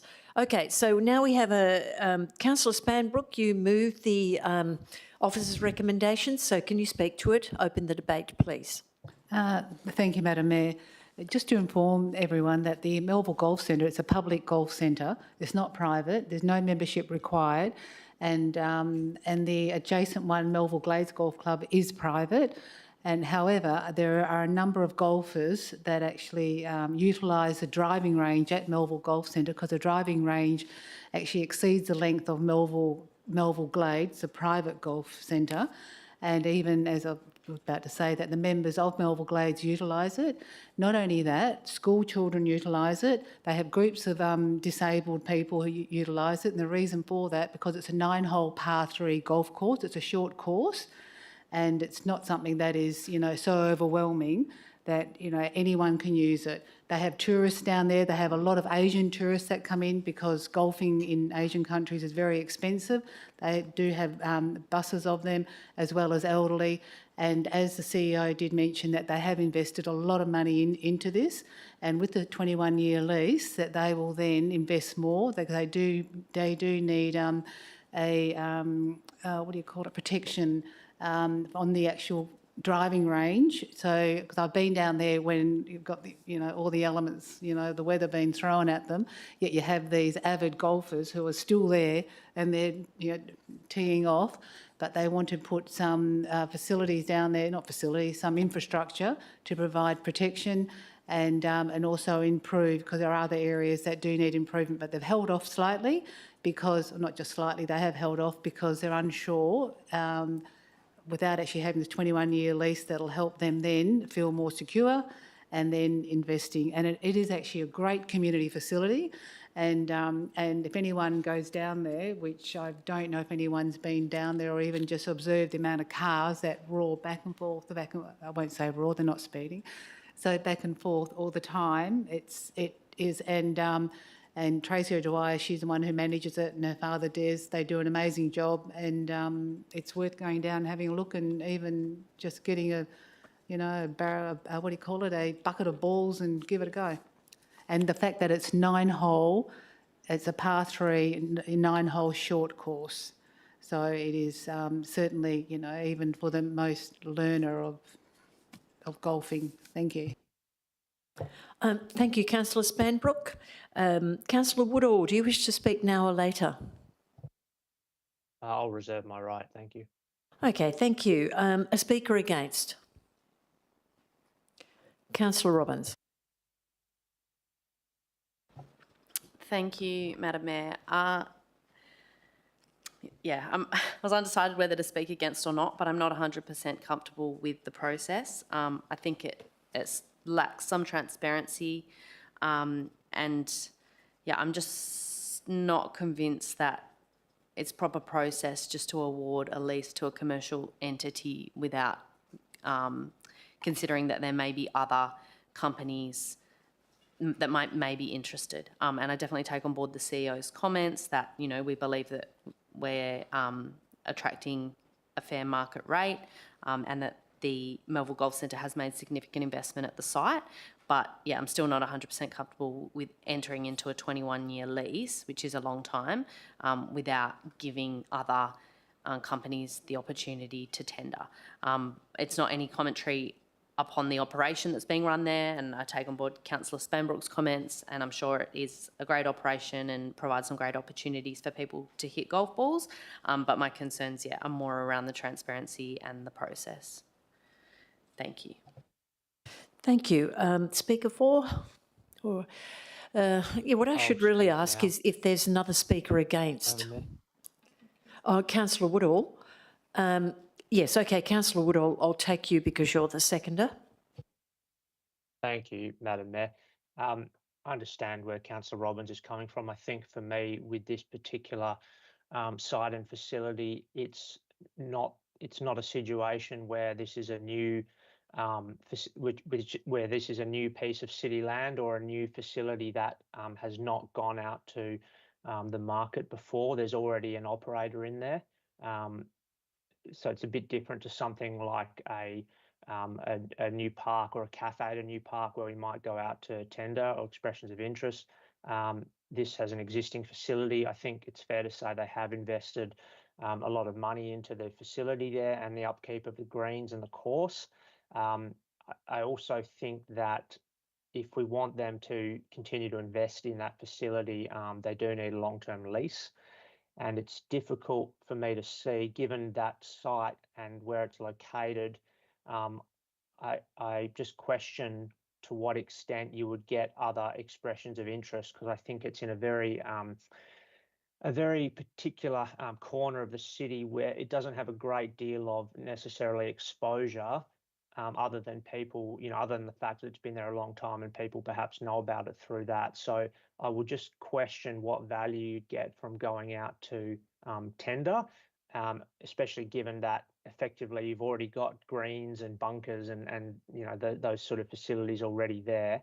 So the land would presumably have to be you know, re-levelled and for whatever other purpose was intended. So I think in the circumstances it's reasonable to go ahead with this process and maintain the existing operator, and hopefully they'll be able to invest even more into the facility for the benefit of the public.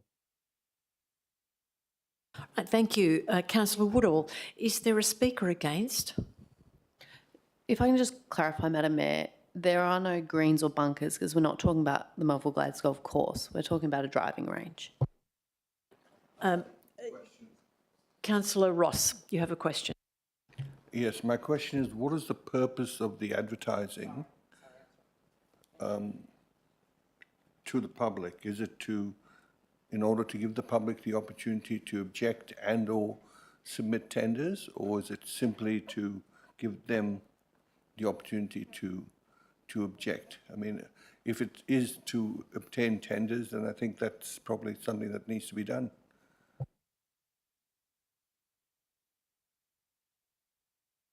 Ms Bowman, CEO. Thank you, Councillor Ross. So it'll be advertised in accordance with section 3.58 of the Local Government Act regarding the proposed disposal of the property in relation to a lease agreement being entered into. So it is advertising the proposed disposal of the property to the public. And what we were saying is that if we receive any objections to the proposed leasing of the property for the 10 years plus the 11-year option, then we would need to consider that. Sorry, just to clarify, it's only to see whether there's any objections, not to invite any other parties to tender. Ms Bowman? Yeah, thank you, Councillor Ross. Yes, that's correct. It's just to advertise the disposal of the property in relation to the lease. So it's not a expression of interest process or another process which would be calling for tenders from other parties. All right. Is there a speaker against? Councillor Lee, you're speaking against? You have a question. Okay, thank you. Thank you, Madam Mayor, to Councillor Spanbrook. We don't ask councillors questions, but please direct your question to me and we'll see how to answer it. Yeah, I just wonder if she can put it into our tourism map, the popularity of your golf course. Thank you. Okay, thank you. So if there's no speaker against, I'm going to ask Councillor Spanbrook to wrap up the debate. Thank you. Thank you, Madam Mayor. This 21-year lease brings them in line with other commercial leases, even in the area such as Melville Glades Golf Club. They have a 21-year lease as well, and that gives them surety and also provides them security with investing within that golf course. But as I said earlier, it is a private golf course, whereas Melville Golf Centre is public. It actually adds value to the community, and even with the area, the actual road that it's on, people then drive down past the Leamy Sports Association, so that area is actually, it would be considered more of a sporting precinct, and to have anything else down there. And as Councillor Woodall said, that it's not a thoroughfare. You have to actually go off-road to find the location to it. And for this not to be renewed would be, I won't say travesty, it's probably a little bit extreme, but okay, or travesty to the community, because it does provide an excellent community service and also to tourists. And as Councillor Lee has requested, it would definitely be an asset if it's added to the tourist map. I'll leave it there. Thank you, Madam Mayor. Okay, thank you. We're going to proceed to the vote. So green is support and red is disagreement. So a yes or a no vote. Councillor Woodall, are you for or against? I'm for, Madam Mayor. Thank you, Councillor Woodall.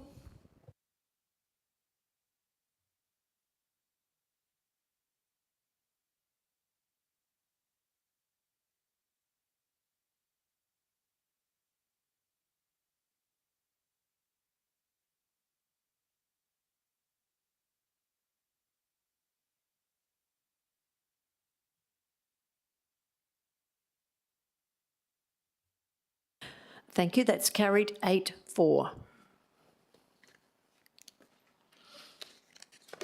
right, moving on to the next item, CD 2541, assess the impacts of prohibiting alcohol and unhealthy food advertising on bus shelters within the City of Melville. I remind elected members that this item has a confidential attachment, and if elected members wish to discuss the attachment, I will hold the item to the end of the meeting. Prior to tabling the officer recommendation, I'd like to advise the Council that an alternative motion has been received from Councillor Spanbrook. As this was received without notice, it will not be considered. It will be considered if the officer recommendation is lost. So can I have a mover and seconder for the officer recommendation? Councillor Fitzgerald, Councillor Lee seconding. Thank you very much. Councillor Fitzgerald, do you wish to proceed with the debate? Thank you, Madam Mayor. And briefly, we've had quite a lot of consideration on this, and I appreciate that there is an alternative motion that might be coming up depending on this vote. I just think it's worth being clear about three things. The first is the motion as it stands asks us to go and have a discussion with Media about what can be done. This is not an amendment of the contract. This is not an attempt to otherwise use the city's powers to regulate in relation to advertising. It is simply the kind of negotiation that occurs in contracts, particularly long-term contracts like this, which is, I think, fairly par for the course. Secondly, the question of future restrictions of contracts for unhealthy food advertising. I know there has been some commentary, particularly in the media when this question has come up previously, that this is somehow the city looking to regulate, or this is somehow the city looking to make unhealthy food advertising, illegal in the city of Melville. That's absolutely not the case. We are not proposing to create a new local law that restricts anyone's capacity to advertise anything legal in the state of Western Australia any more than we already do. Now, we have some restrictions on advertising that is immoral or otherwise actively harmful, though, and there are state government restrictions, of course, on cigarette advertising and these sorts of things, but this is very different from that. So to be perfectly clear, what we are doing is saying, when the city, putting its hat on as a business entity that enters into contracts with other commercial entities, when we do that, we are making a decision that there are certain kinds of contracts we're going to countenance, advertising contracts generally, but others we are not. In the same way that, even were it perfectly legal, we would not be particularly keen on advertisements for cigarettes or for vaping or for asbestos or sports gambling should probably be on that list. And this is not a question of whether that should be legal or whether advertising that happens to be within the city of Melville generally can't advertise these things. It's a question of when we, the council, say, well, we're willing to enter into a commercial transaction where we get a benefit from people doing that, there are limits on what we're willing to do. And those limits are, one of them is unhealthy food advertising on bus shelters. Maybe it's not a great idea for us to be getting a financial benefit from that. If people want to advertise on public billboards, if they want to advertise in private areas, if they want to get distributions in the West or any other place that will come into the city, that's fine. We can't stop that. We're not looking to stop that. But when we have a choice about who we contract with, there are sensible reasons to put some barriers around that, and that's what we're seeking to do here. Thank you. Thank you, Councillor Fitzgerald. Councillor Lee, would you like to speak now or later? Pardon? Okay, thank you. Thank you, Madam Mayor. Continuing from Councillor Fitzgerald, I just want to add very short, number 6, that the CEO the council has requested resources into the Healthy Melville plan, which is a big plus because this way all the original motion came from, that this unhealthy advertising was contradictory. So we have redirected the resources to the right place, and I really like the funding into Healthy Melville plan. Thank you. All right, speaker against. I'd like to move an amendment, Madam Mayor. Councillor Woodall? Yes, what is your amendment? So I'd like to delete the word include in point 5 and change it to consider.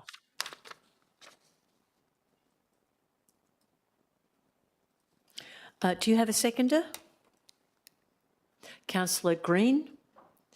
Yes, Councillor Woodall, can you speak to that, please? Thank you. Really, this is, I note that Council has previously supported this motion from Councillor Lee, and this is the follow-up, and that there are various issues given we have current contracts in place, and I don't have an issue with the request to voluntarily write to the companies and also to look at the city's strategy around limiting alcohol and unhealthy food advertising. I guess my main concern is around future contracts, noting it's a long way off firstly, and that we really have no idea what the council will look like or indeed what position the city will be in at that point in time. So I really just want to, I guess, tone down the wording to give some discretion to the CEO to consider restrictions, taking into account state government's position, the local government, the city's position, the local government sector in general, what the position is or what the thinking is around alcohol and unhealthy food advertising when that contract comes up for renewal. but also taking into account any financial impacts that that may have. And it may be that there are no financial impacts, which would be great. But I just think there's that rather than be very prescriptive about it, given how far off it is, it's something that should be considered rather than necessarily sort of mandatory. Thank you, Councillor Woodall. Madam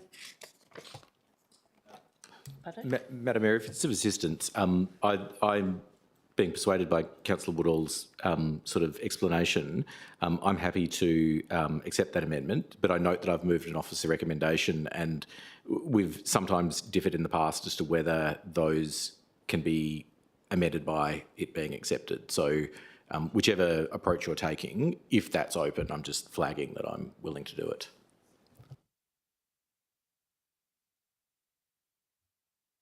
No, sorry, Councillor Lee, would you be happy to include that word? You would. Okay, so that now is part of the motion. Yeah, just to answer your question, it depends on the circumstances. Okay, in this instance, it's not an issue. So that's now been accepted. So we have include is now changed to consider. All right, so do we have a speaker against?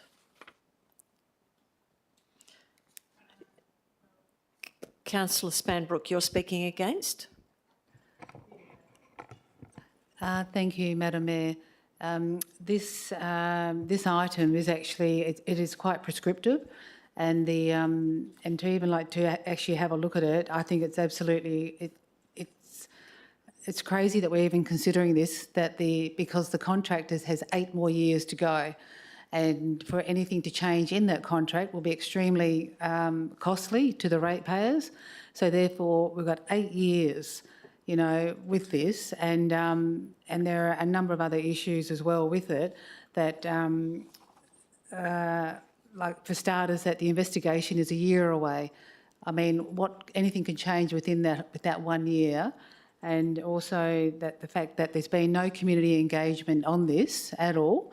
And I think that what we're doing, we're making a decision for other people. You know, there's 110,000 people within the city of Melville or thereabouts, and it appears that we're now, you know, everyone's heard of, you know, nanny state, like a nanny local government, and there's also no evidence whatsoever that has actually has no evidence, no data, sorry, to prove that the alcohol and unhealthy food advertising on bus shelters is adversely impacting the community.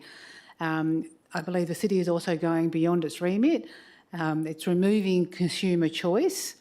It's also the government should not dictate what businesses can advertise. And also going a little bit further, if I extend it to the City of Melville events, which include unhealthy food and alcohol.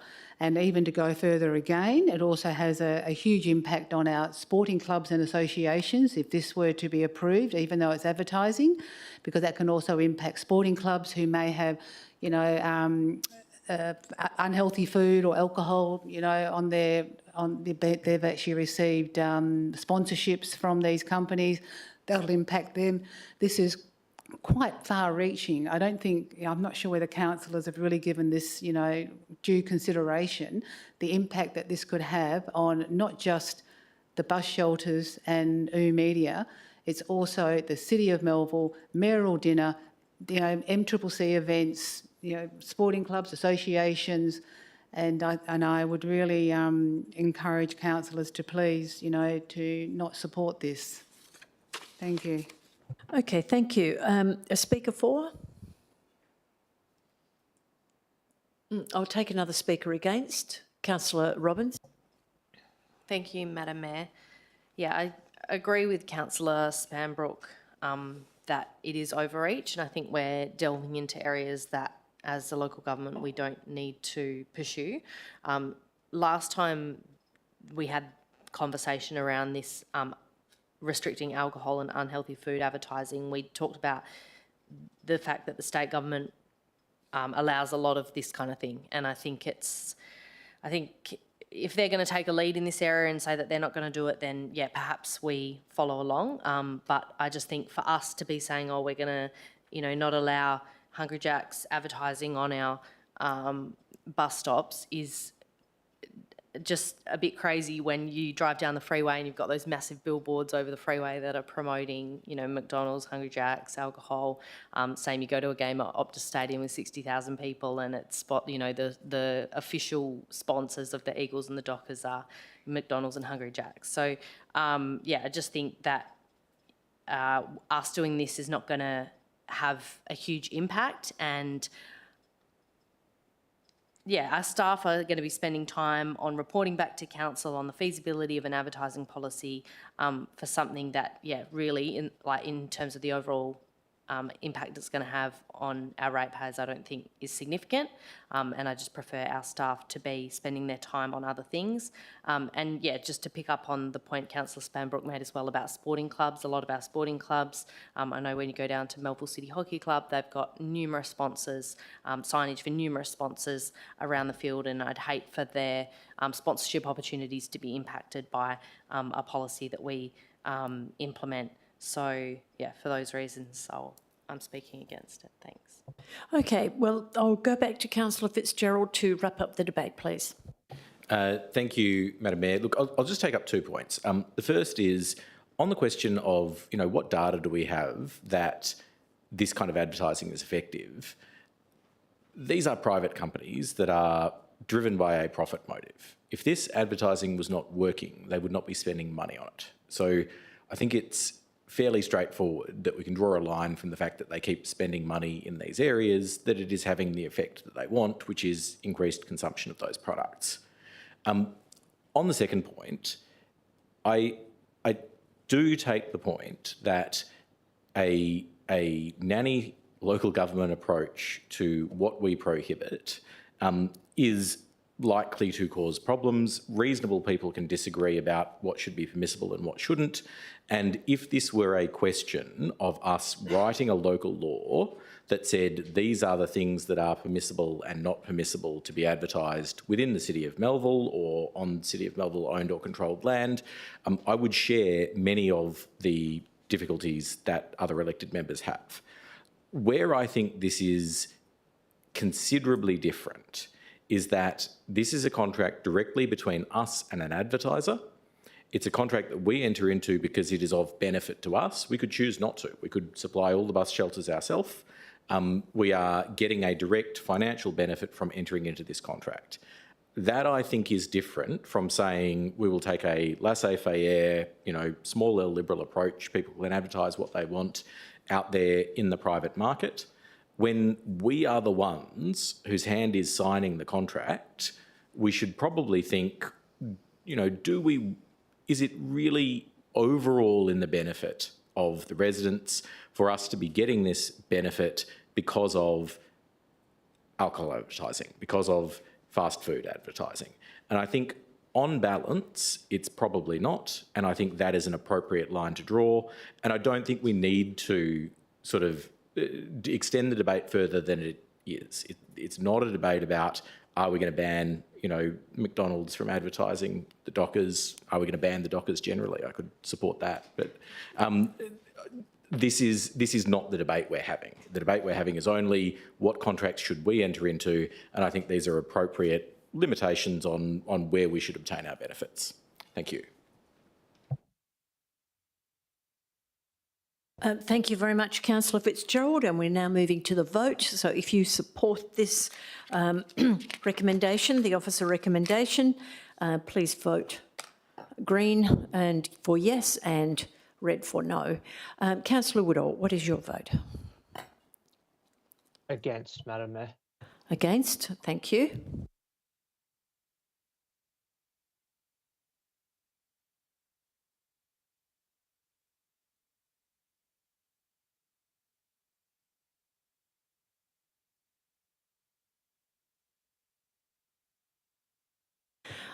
This item is carried with 7-5.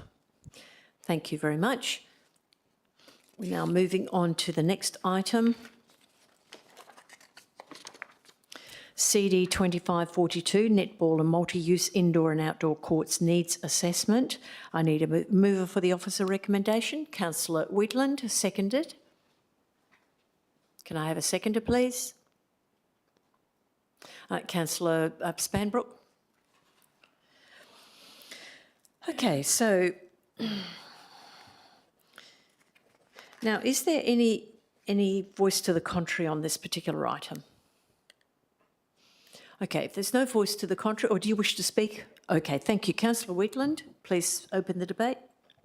Thank you. Look, I want to speak to this because it's something I've worked on for a long time, and I'm happy to say again in this forum that since being elected in 2017, I've strongly advocated for community sport, particularly netball, and I wanted to make sure that it receives the investment and infrastructure that it deserves. My background in netball is vast. I've worked closely with clubs across Fremantle Netball Association for a long time, and as a former rep team player coordinator at Fremantle Netball, and a former board member at Coastal Sharks and a founding board member at Freo Sharks, I do understand firsthand the frustration of clubs, players and volunteers over the historic lack of investment in netball, despite it being one of the most widely played sports for women and girls, and now boys and men, which is great. And this needs assessment is a result of years of advocacy, consultation and planning to ensure that netball is no longer overlooked. And I've got to say that the City of Melville staff have been excellent, and I want to particularly acknowledge the work of Jeff Edwards and Renee, I forgot Renee's last name, Renee Parks in this space. I'm proud to move this motion to ensure that netball in the City of Melville finally receives the recognition, investment and the infrastructure that it needs, both now and in the future. So this is built on extensive consultation with netball clubs, FNA, Netball WA, Netball Australia strategy documents, and these are the people who know best what's needed. Their feedback have directly shaped these recommendations, ensuring the right investments in the right places. For a long time, netball's been underfunded compared to other sports.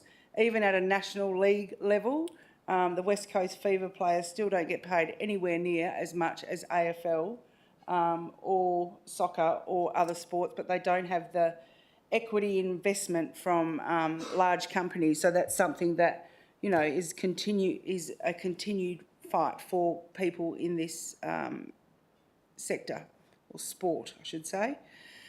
The Council's recognition of the consultation process, engaging with all the clubs quite patiently and diligently, because it took a long time. I think it went over the break to wait for the players to come back from their leave, and you know, as one season ends, another one starts in netball. There's no distinct gaps in it, because after a normal standard netball season, then there's development programs, and then there's a break, and then it's recruitment for the high performance pathways. So this plan has consistent standards of facilities across the city, so clubs have access to quality courts, lighting and amenities. The upgrades that will improve usability, safety and player experience. And this plan also integrate the needs into the broader sporting infrastructure of Melville and ensuring that it remains a priority for future investment. And I think incorporating these into the 2025 ARIS, Active Reserve Infrastructure Strategy Review, guarantees that the netball needs will remain front and centre in the city's long-term planning. You know, they've consistently raised the need for safe, accessible and modern facilities, and this plan delivers it by providing well-lit courts for safer training, change rooms and amenities, and resurfacing and maintaining key courts to reduce injuries. These upgrades align with best practices in community sport and ensure that Melville's netball infrastructure supports players at all levels. By taking a practical, cost-effective approach, this plan delivers real improvements without excessive financial burden as well. And I think that's a real key and a real highlight of this plan. And this is about fairness, sustainability and finally giving netball the attention it deserves by endorsing the needs assessment and integrating it into the city's long-term planning. We are ensuring that netball in Melville continues to grow and thrive. A standout achievement from this work is the investment in the Adderdale Netball Club. The first club to receive dedicated funding as a direct outcome of this plan and a decision of this council, driven by ward councillors Glynis Barber and Councillor Jane Edinger. So it demonstrates the council's and the city's commitment to delivering real, tangible benefits to players, clubs and the broader community. This is a smart, community-driven and cost-effective plan that not only addresses long-standing gaps but ensures netball remains a priority in Melville for years to come. Thank you. Thank you, Councillor Wheatland. Councillor Spanbrook, do you wish to speak now or later? No, I don't wish to speak, actually. I think Councillor Wheatland has done it all brilliantly. Thank you. Okay, is there any voice to the contrary? I declare it carried. Moving on to item UP 2560, review of local planning policy 1.21, short-term accommodation. Councillor Fitzgerald has an interest, so he is leaving. And Councillor Lee will also leave. He also has an interest. All right, thank you. Can I have a mover and seconder for the officer recommendation? Thank you, Councillor Edinger. Seconded, Councillor Spanbrook. Is there any voice to the contrary? All right, I declare it carried. Thank you. Can the two councillors please return?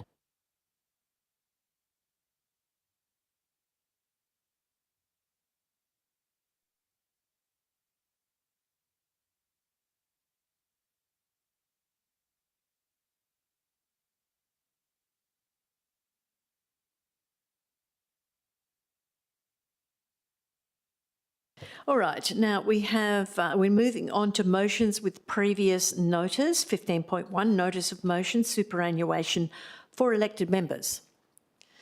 Now, this motion was raised by Councillor Edinger. I would also like to advise that the motion has been updated since distribution on Friday, 14th of March. The updated motion is on the screen. Is there, Councillor Edinger, you wish to proceed? Yes, thank you. Thank you. Is there a seconder for Councillor Edinger's motion? Okay, thank you, Councillor Wheatland.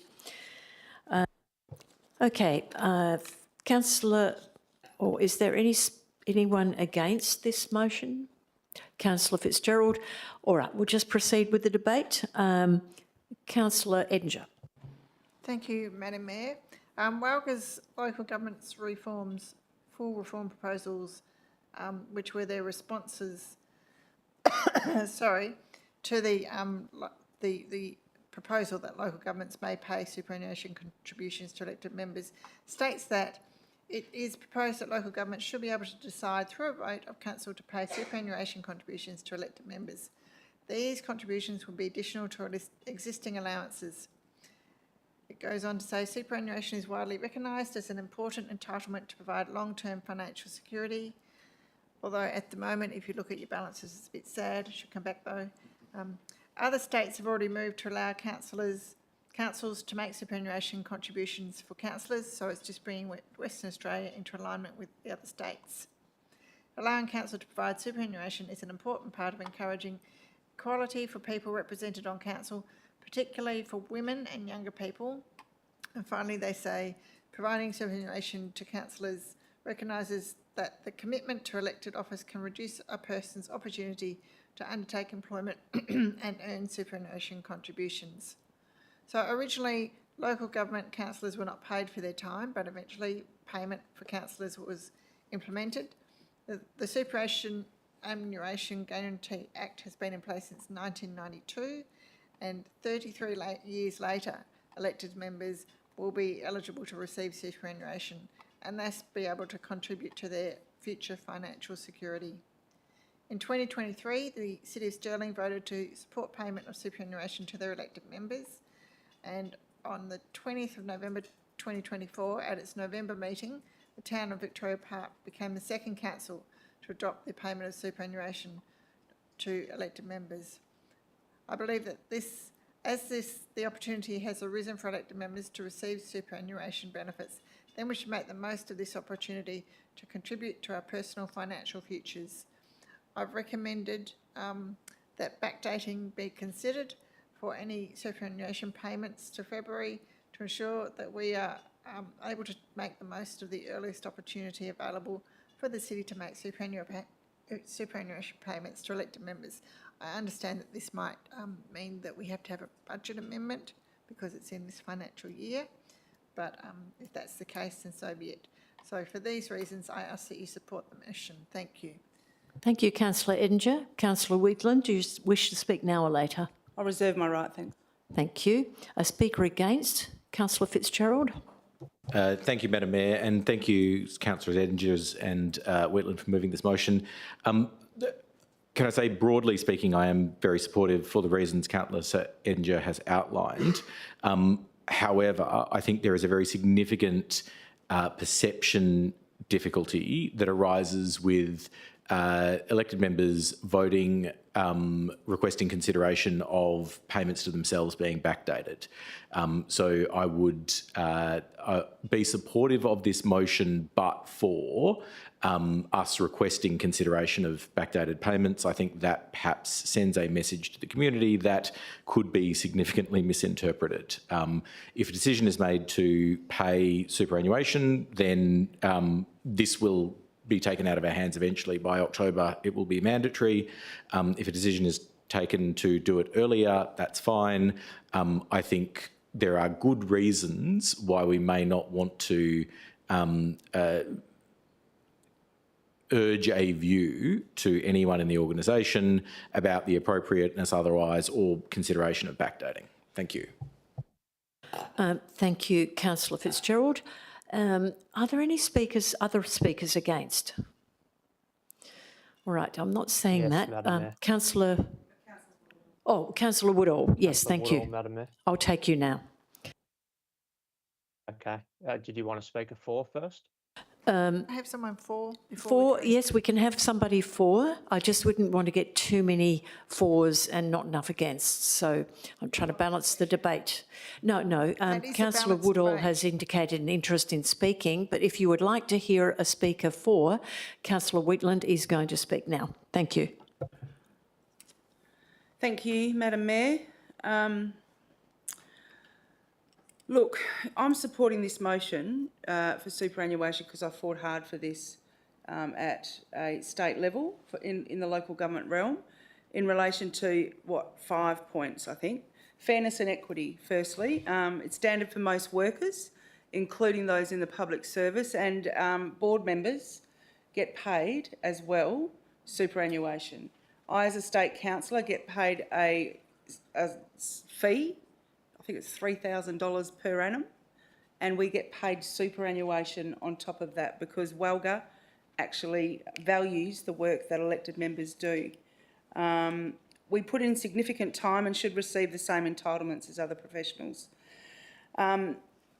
Legislative and best practice in other states, including Victoria and New South Wales, already pay super to councillors. In Queensland, they get paid a lot of money to be an elected member. They even have a staff member, I think, and so does New South Wales. And a report will help us assess where we stand and whether we should follow suit. Encouraging diversity. Financial barriers stop many people, especially women, young people, and lower income earners from running for council. Paying super makes the role more accessible and encourages broader representation.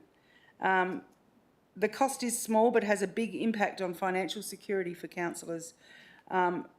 In relation to backdating it to February 2025, we had this raised at State Council recently, and I don't think we can. Is the fact about that because we had a report back from Tony Brown in relation to that, so we may have to look at that. And getting a formal report means we make an informed, transparent decision that aligns with best practice. It's about valuing the work that we do. It's about ensuring fairness and making council more accessible to all. And I fully support superannuation to be paid to all elected members immediately. Thank you. Thank you, Councillor Wheatland. Councillor Woodall. Thank you, Madam Mayor. My understanding of this issue is that come October, the superannuation will automatically be paid to elected members due to a change in the legislation. Therefore, I'm not quite sure why we're trying to bring it forward other than to give ourselves a pay rise effectively of 11.5%, which is what I believe this will do.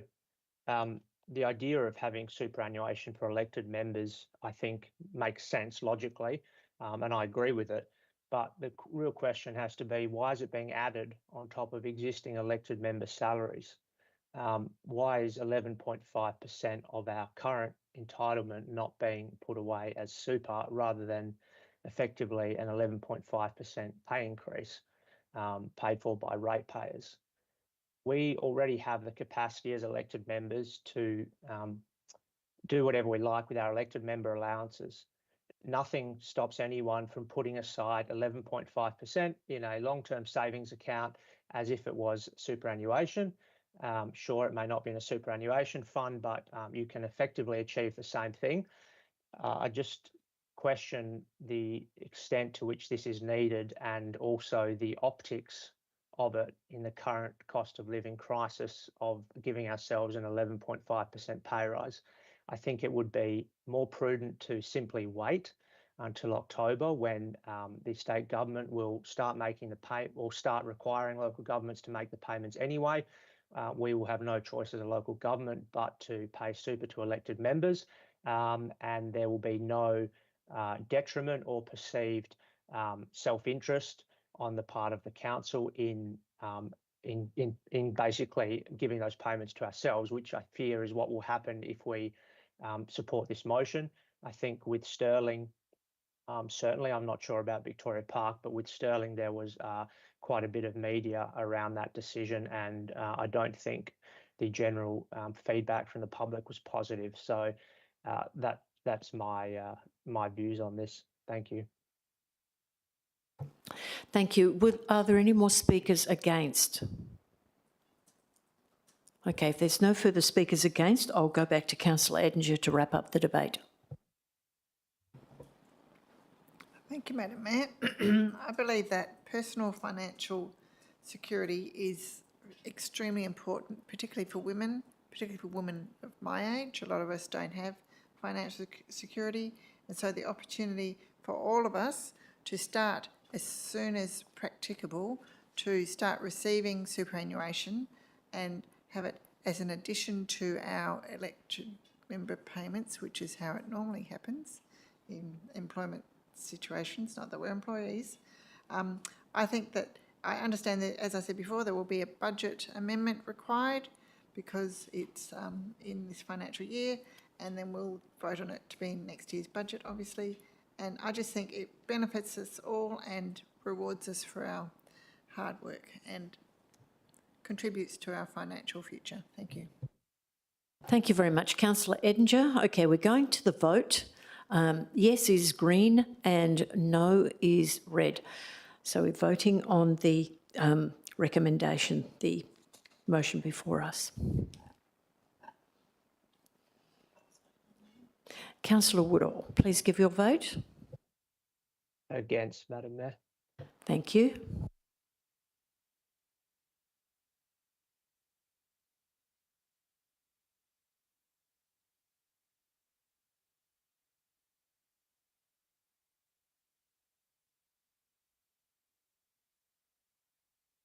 That is carried 7-5.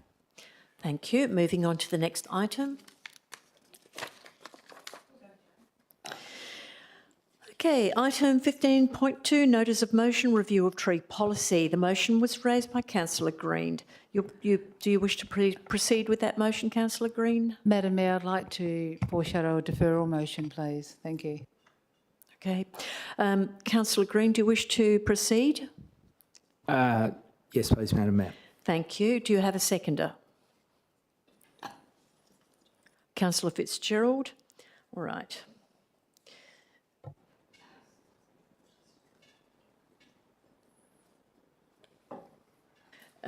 Councillor Spanbrook, you wish to move a procedural motion of deferral, is that correct? That is correct, Madam Mayor. Okay, do you have a seconder? Councillor Edinger. And can you please explain why in the next 2 minutes? Thank you. Sure. This motion is actually changes to a council policy, which are quite drastic from one extreme to the other, and it has not gone to an EMIS, which I think that it should be presented to an EMIS for all councillors to consider and review. And also, if it was deferred to December 2025, it would also bring it in line with the AGME motion number 3, which actually is to be brought back to council in December 2025. So therefore, it will allow enough time for a elected members engagement session. And thirdly, that the tree retention policy is yet to come back to council. And currently the city have received well over 500 responses to the tree retention policy, and at the moment there's been no briefing of the outcomes, and report will come back to council in future, so that also needs to be assessed. So there is still a lot going on than to actually to continue with this motion tonight. So I'm actually getting a bit put off by the Mayor. Sorry, because I'm watching you, because I'm speaking to you as we're supposed to. Pardon, I'm trying to get some clarity on this whole thing. So, and also with the over 500 plus responses that the city have received, it also provide council an indication of community sentiment on trees. And even though, so that's with regard to the tree retention policy. And can I ask you what month you're planning to defer this to? Because December we don't 2025, in line with the AGME motion number 3, that's coming back on trees, which is coming back to council in 2025 as well. December. Thank you. And it also provides sufficient time for the officers to arrange an EMIS, because it's actually a policy change, a council policy change, and it's quite a drastic change. So it's going from one extreme to the other, and I think we do need to have some discussion at an EMIS, and even, you know... Thank you. I think we've got the idea. The question that came up was, since this is a policy item, should it go to Policy and Legislation Committee as opposed to being deferred? That was the question that was being raised. So that's a decision for the meeting. We do have a motion to defer, which we need to consider at this point in time, and we've got a mover and seconder. So you've heard the debate on why Councillor Spanbrook believes it needs to be deferred. So we're going to vote on that. All those in favour of it, please vote green, and those against, please vote red. Councillor Woodall, what's your preference? Hello, Councillor Woodall. Against, Madam Mayor. Against? Thank you very much.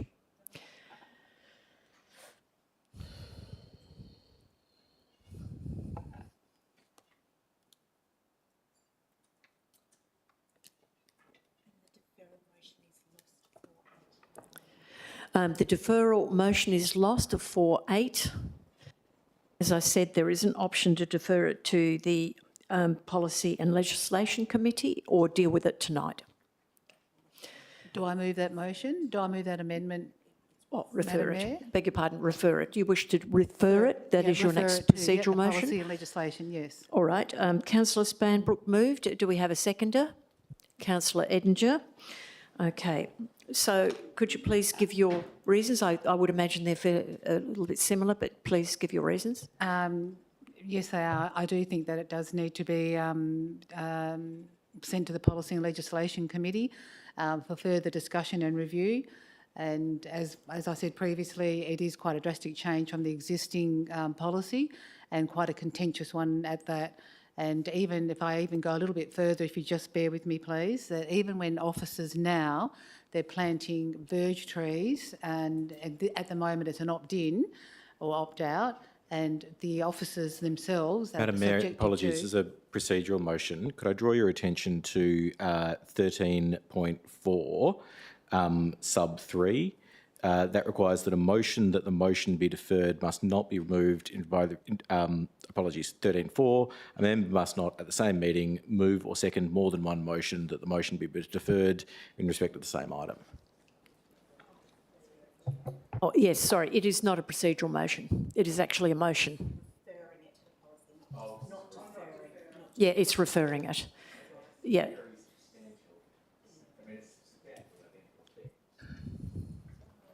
Well, in fact, it probably is. Could I just clarify the process with this referral as well? Thank you. So that the motion, exactly as worded, then becomes an item on the agenda for the next Policy and Legislation Committee. So then the Policy and Legislation Committee is recommending to the council that the council requests the CEO prepare a report. So this motion will essentially go back to the committee to be considered, then come to council again for us to consider the same thing. Is that right? Head of Governance, Ms Newman. So through you, Madam Mayor, so the Policy and Legislation Committee is quite new, and we have actually had some discussions around the tree policy and the equivalent local law, which is the thoroughfares local law, and a number of other matters that relate to trees in the City of Melville and policies and guidelines.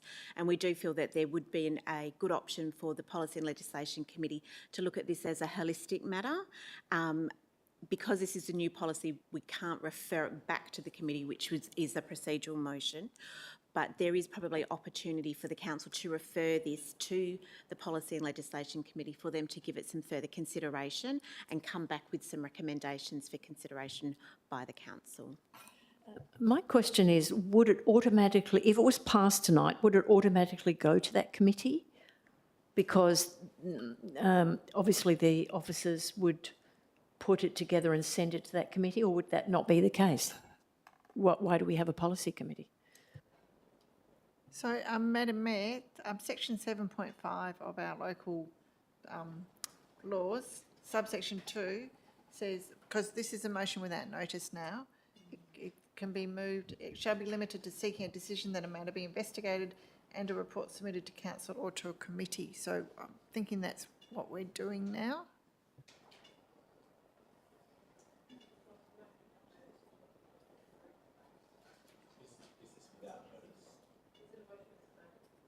The motion to refer it to the policy is.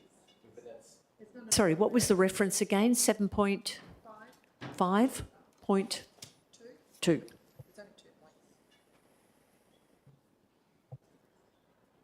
Because it's not an amendment to the motion, it's actually a... Yeah, but you would have to agree to hear that motion first. And like you could do it, you'd have to resolve this motion. This motion is priority for a new motion without notice.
Just bear with us. We're because this is a new committee. It's a matter of formulating it in a manner that it's acceptable.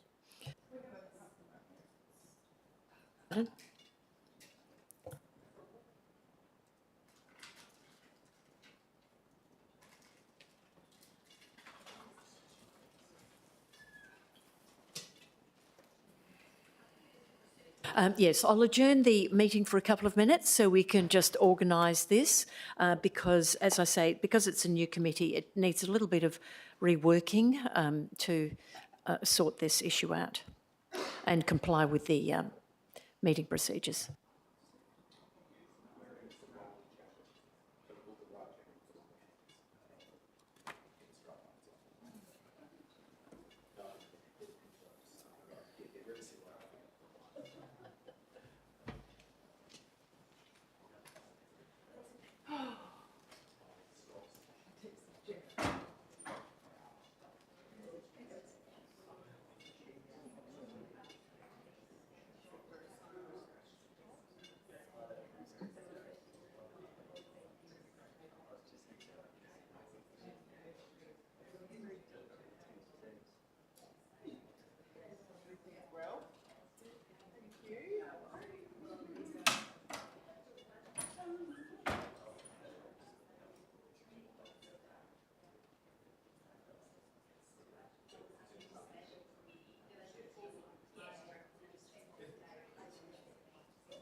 Jane, you wouldn't believe, that they don't believe in superannuation. I know.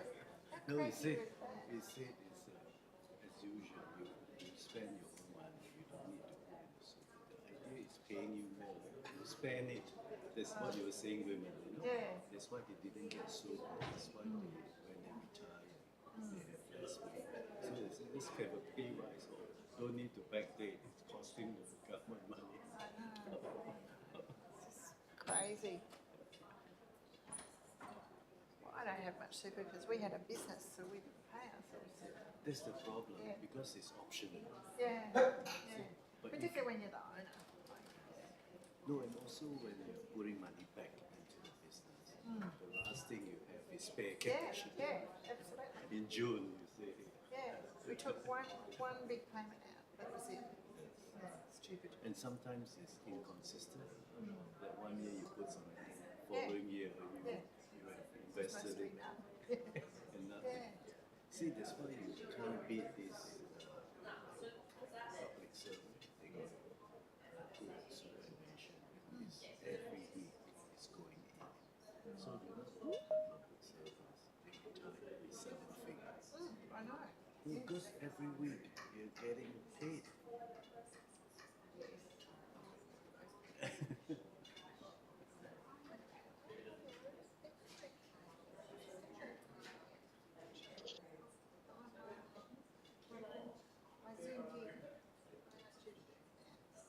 Oh, yeah, sorry. I felt really bad about that because you're going to try to get but you said that.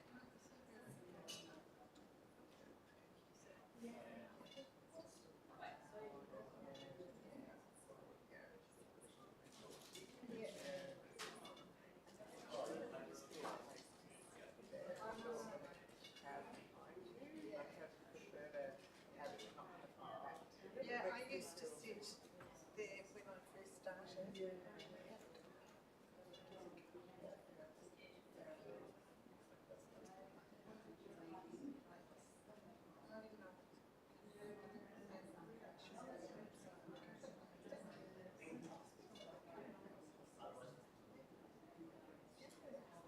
Hello? Sorry, I dropped out at the end there.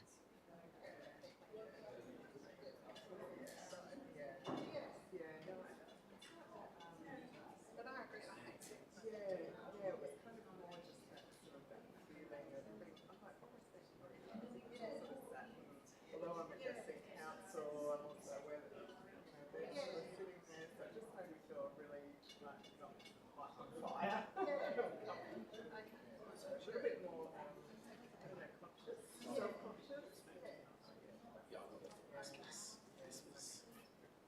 how is this really that different to anything else? But in terms of Sorry, Scott, your mic's on. oh, whoops.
Please take your seats. I'm bringing the meeting back to order. Please continue your conversations later. We're continuing the meeting now, please. Take your seats. Okay, now, as you can see on the screen, there is a piece in yellow, and that piece in yellow says the Council requests the CEO prepare a report for the July 2025 Policy and Legislation Committee, with the committee to provide a recommendation to the December 2025 ordinary meeting of Council, considering a review of Council policy, etc.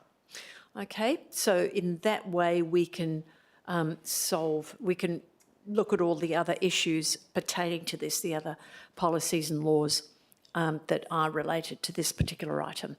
So is the mover and seconder happy to accept that? Councillor Green.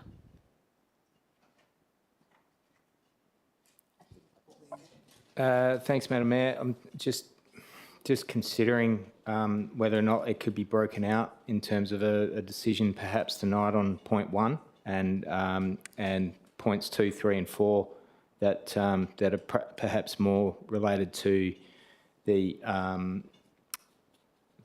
tree policy can be considered separately. Sorry, pardon me? Can you just say that again? I guess it's a question whether it would be feasible to split out point 1 as one separate item. Voted on vote on item 1. Vote on item 1 separately. Is that what you're asking? Yes, but I suppose I'd prefer to approach the bench, if that's the word for it.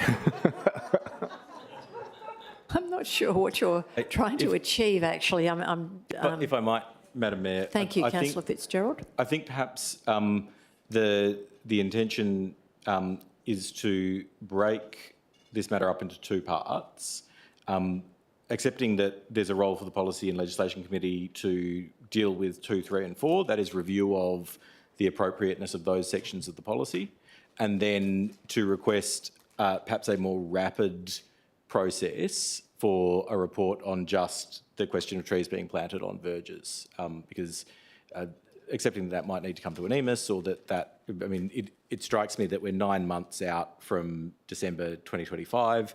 That's probably an appropriate timeframe for review of policies, but the ball decision, do we plant trees on verges that the city controls, can hopefully be done a bit quicker than 9 months. Madam Mayor, can I make a comment, please? Is it a question? To a degree, yes, it is. That point 1, that is very different to points 2, 3 and 4, and also with point 1, that the valid reasons, who's going to define the valid reasons why they can't, have a tree So therefore, that is quite contentious in itself. And I could even actually ask the Director, Mick McCarthy, to provide a bit more information to that, if you don't mind, because I'm sure he's willing to actually to provide that.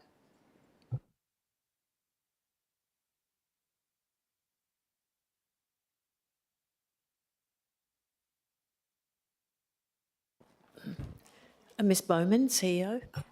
Thank you for your question, Councillor Spanbrook.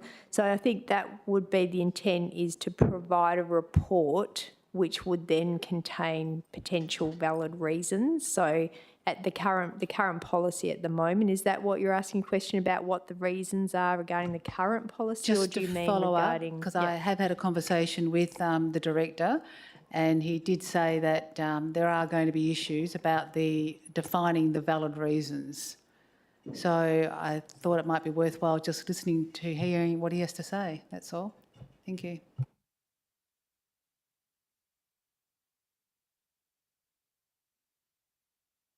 If I could just make a quick point, that was something that I was also aware of and had Councillor spoken Green. with Mr McCarthy about, that the valid reasons would certainly need to be thrashed out, discussed, and I do believe they do need to be defined in the policy, but they certainly would need to be discussed and agreed upon first. So if there's a solution where we elaborate on that, perhaps we could have a look at that.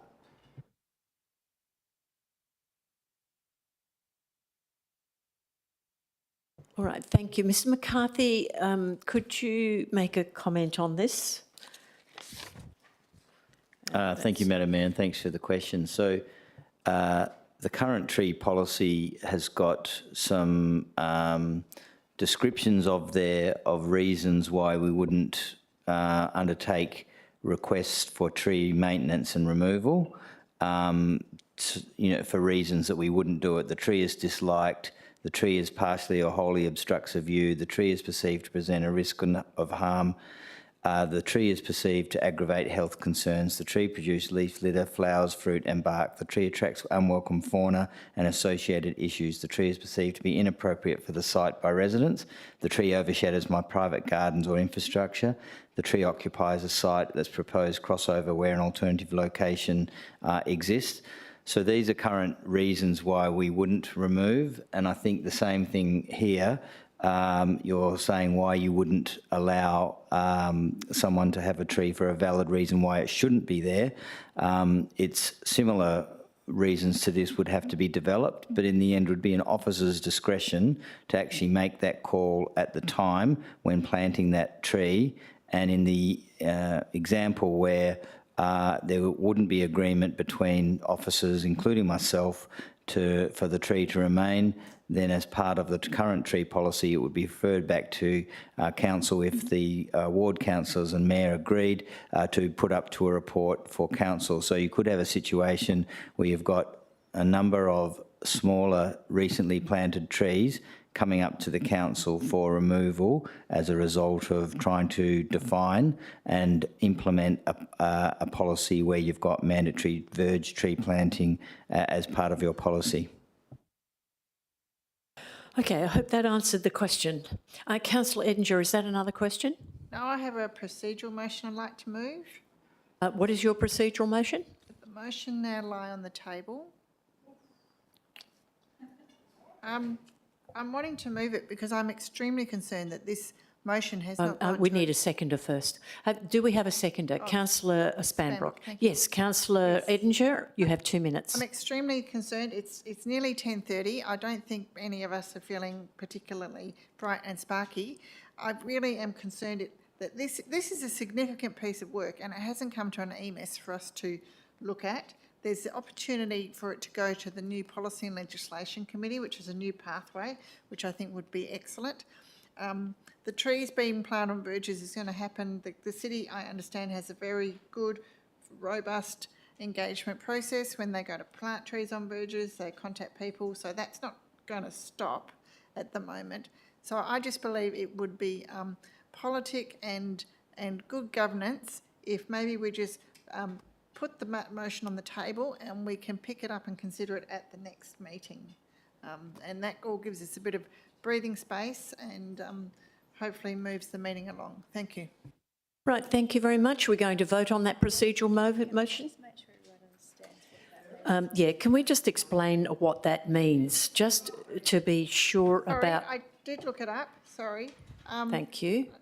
Just for the benefit of the councillors. I don't know if this is AI, but a member can move to lay on the table, I'd love to lay on the table at the moment, a motion that is currently under consideration. The motion to table requires a seconder, is not debatable or amendable. If the motion to table is passed, the original motion is temporarily set aside and will be considered later, either at the same meeting, God help me if that's the case, or at a future meeting. To bring the tabled motion back for consideration, a motion to take from the table must be made, which I'm happy to take responsibility for. Thank you. Okay, thank you very much. That is a clear explanation. So, yes, somebody can take it back off the table, but I don't know how we're notified that anything is on the table, because in Parliament they tend to leave them there for years. So I would be very sad to see this be left on the table and forgotten. No, I will take full responsibility to get it back off the table.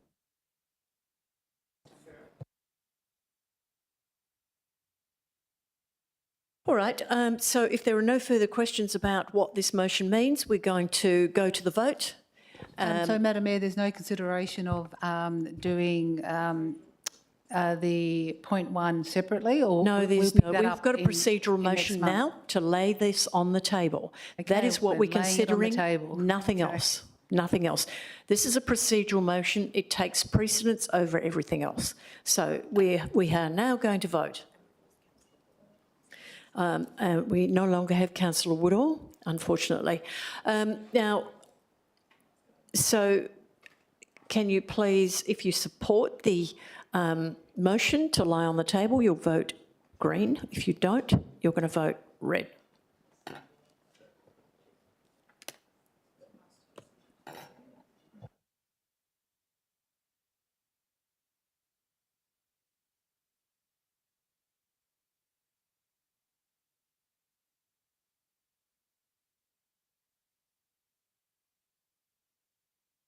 That is carried 7-4. So don't forget it's lying on the table. Could be there forever. Okay, thank you. So we're moving on to the next item. Item 15.3, Notice of Motion, Progress WAPC Structure Plan Reviews.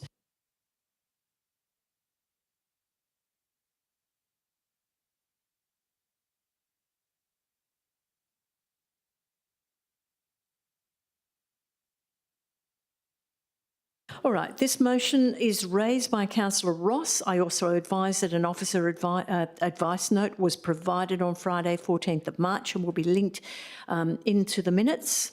Is there a seconder for Councillor Ross's motion? Councillor Edinger, thank you.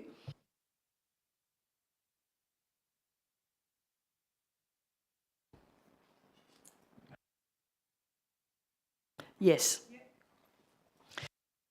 Councillor Ross, can you proceed with your debate?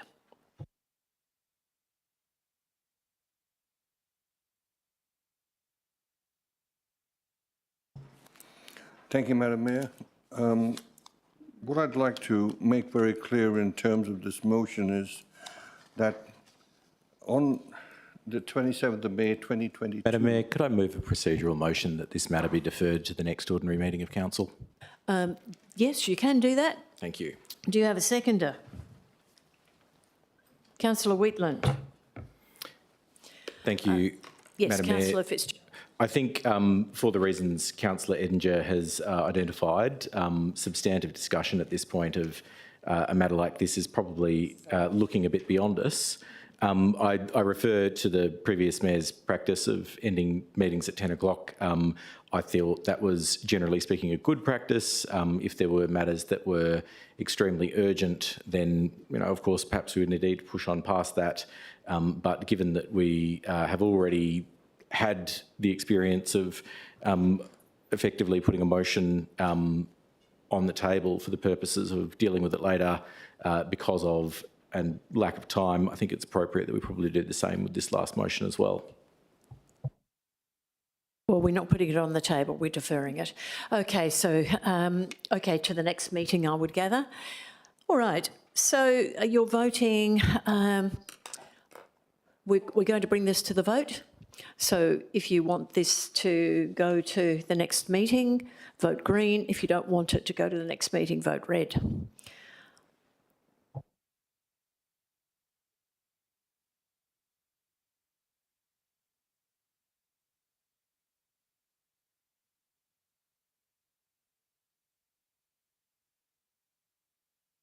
That is carried 7-4. Thank you very much. Moving on to the next item. Motions without previous notice, there are nil. We've got matters for which the meeting is closed to the public. We need to have a mover and seconder to bring this item behind closed doors. Can we do that, please? Can we have a mover and seconder? We're going behind closed doors. Thank you, Councillor Lim. Seconded, Councillor Hong. Any voice to the contrary? I declare it carried. The officers will just turn off the live streaming. Thank you.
An improvement committee was discussed behind closed doors and the officers, or the committee recommendation was carried.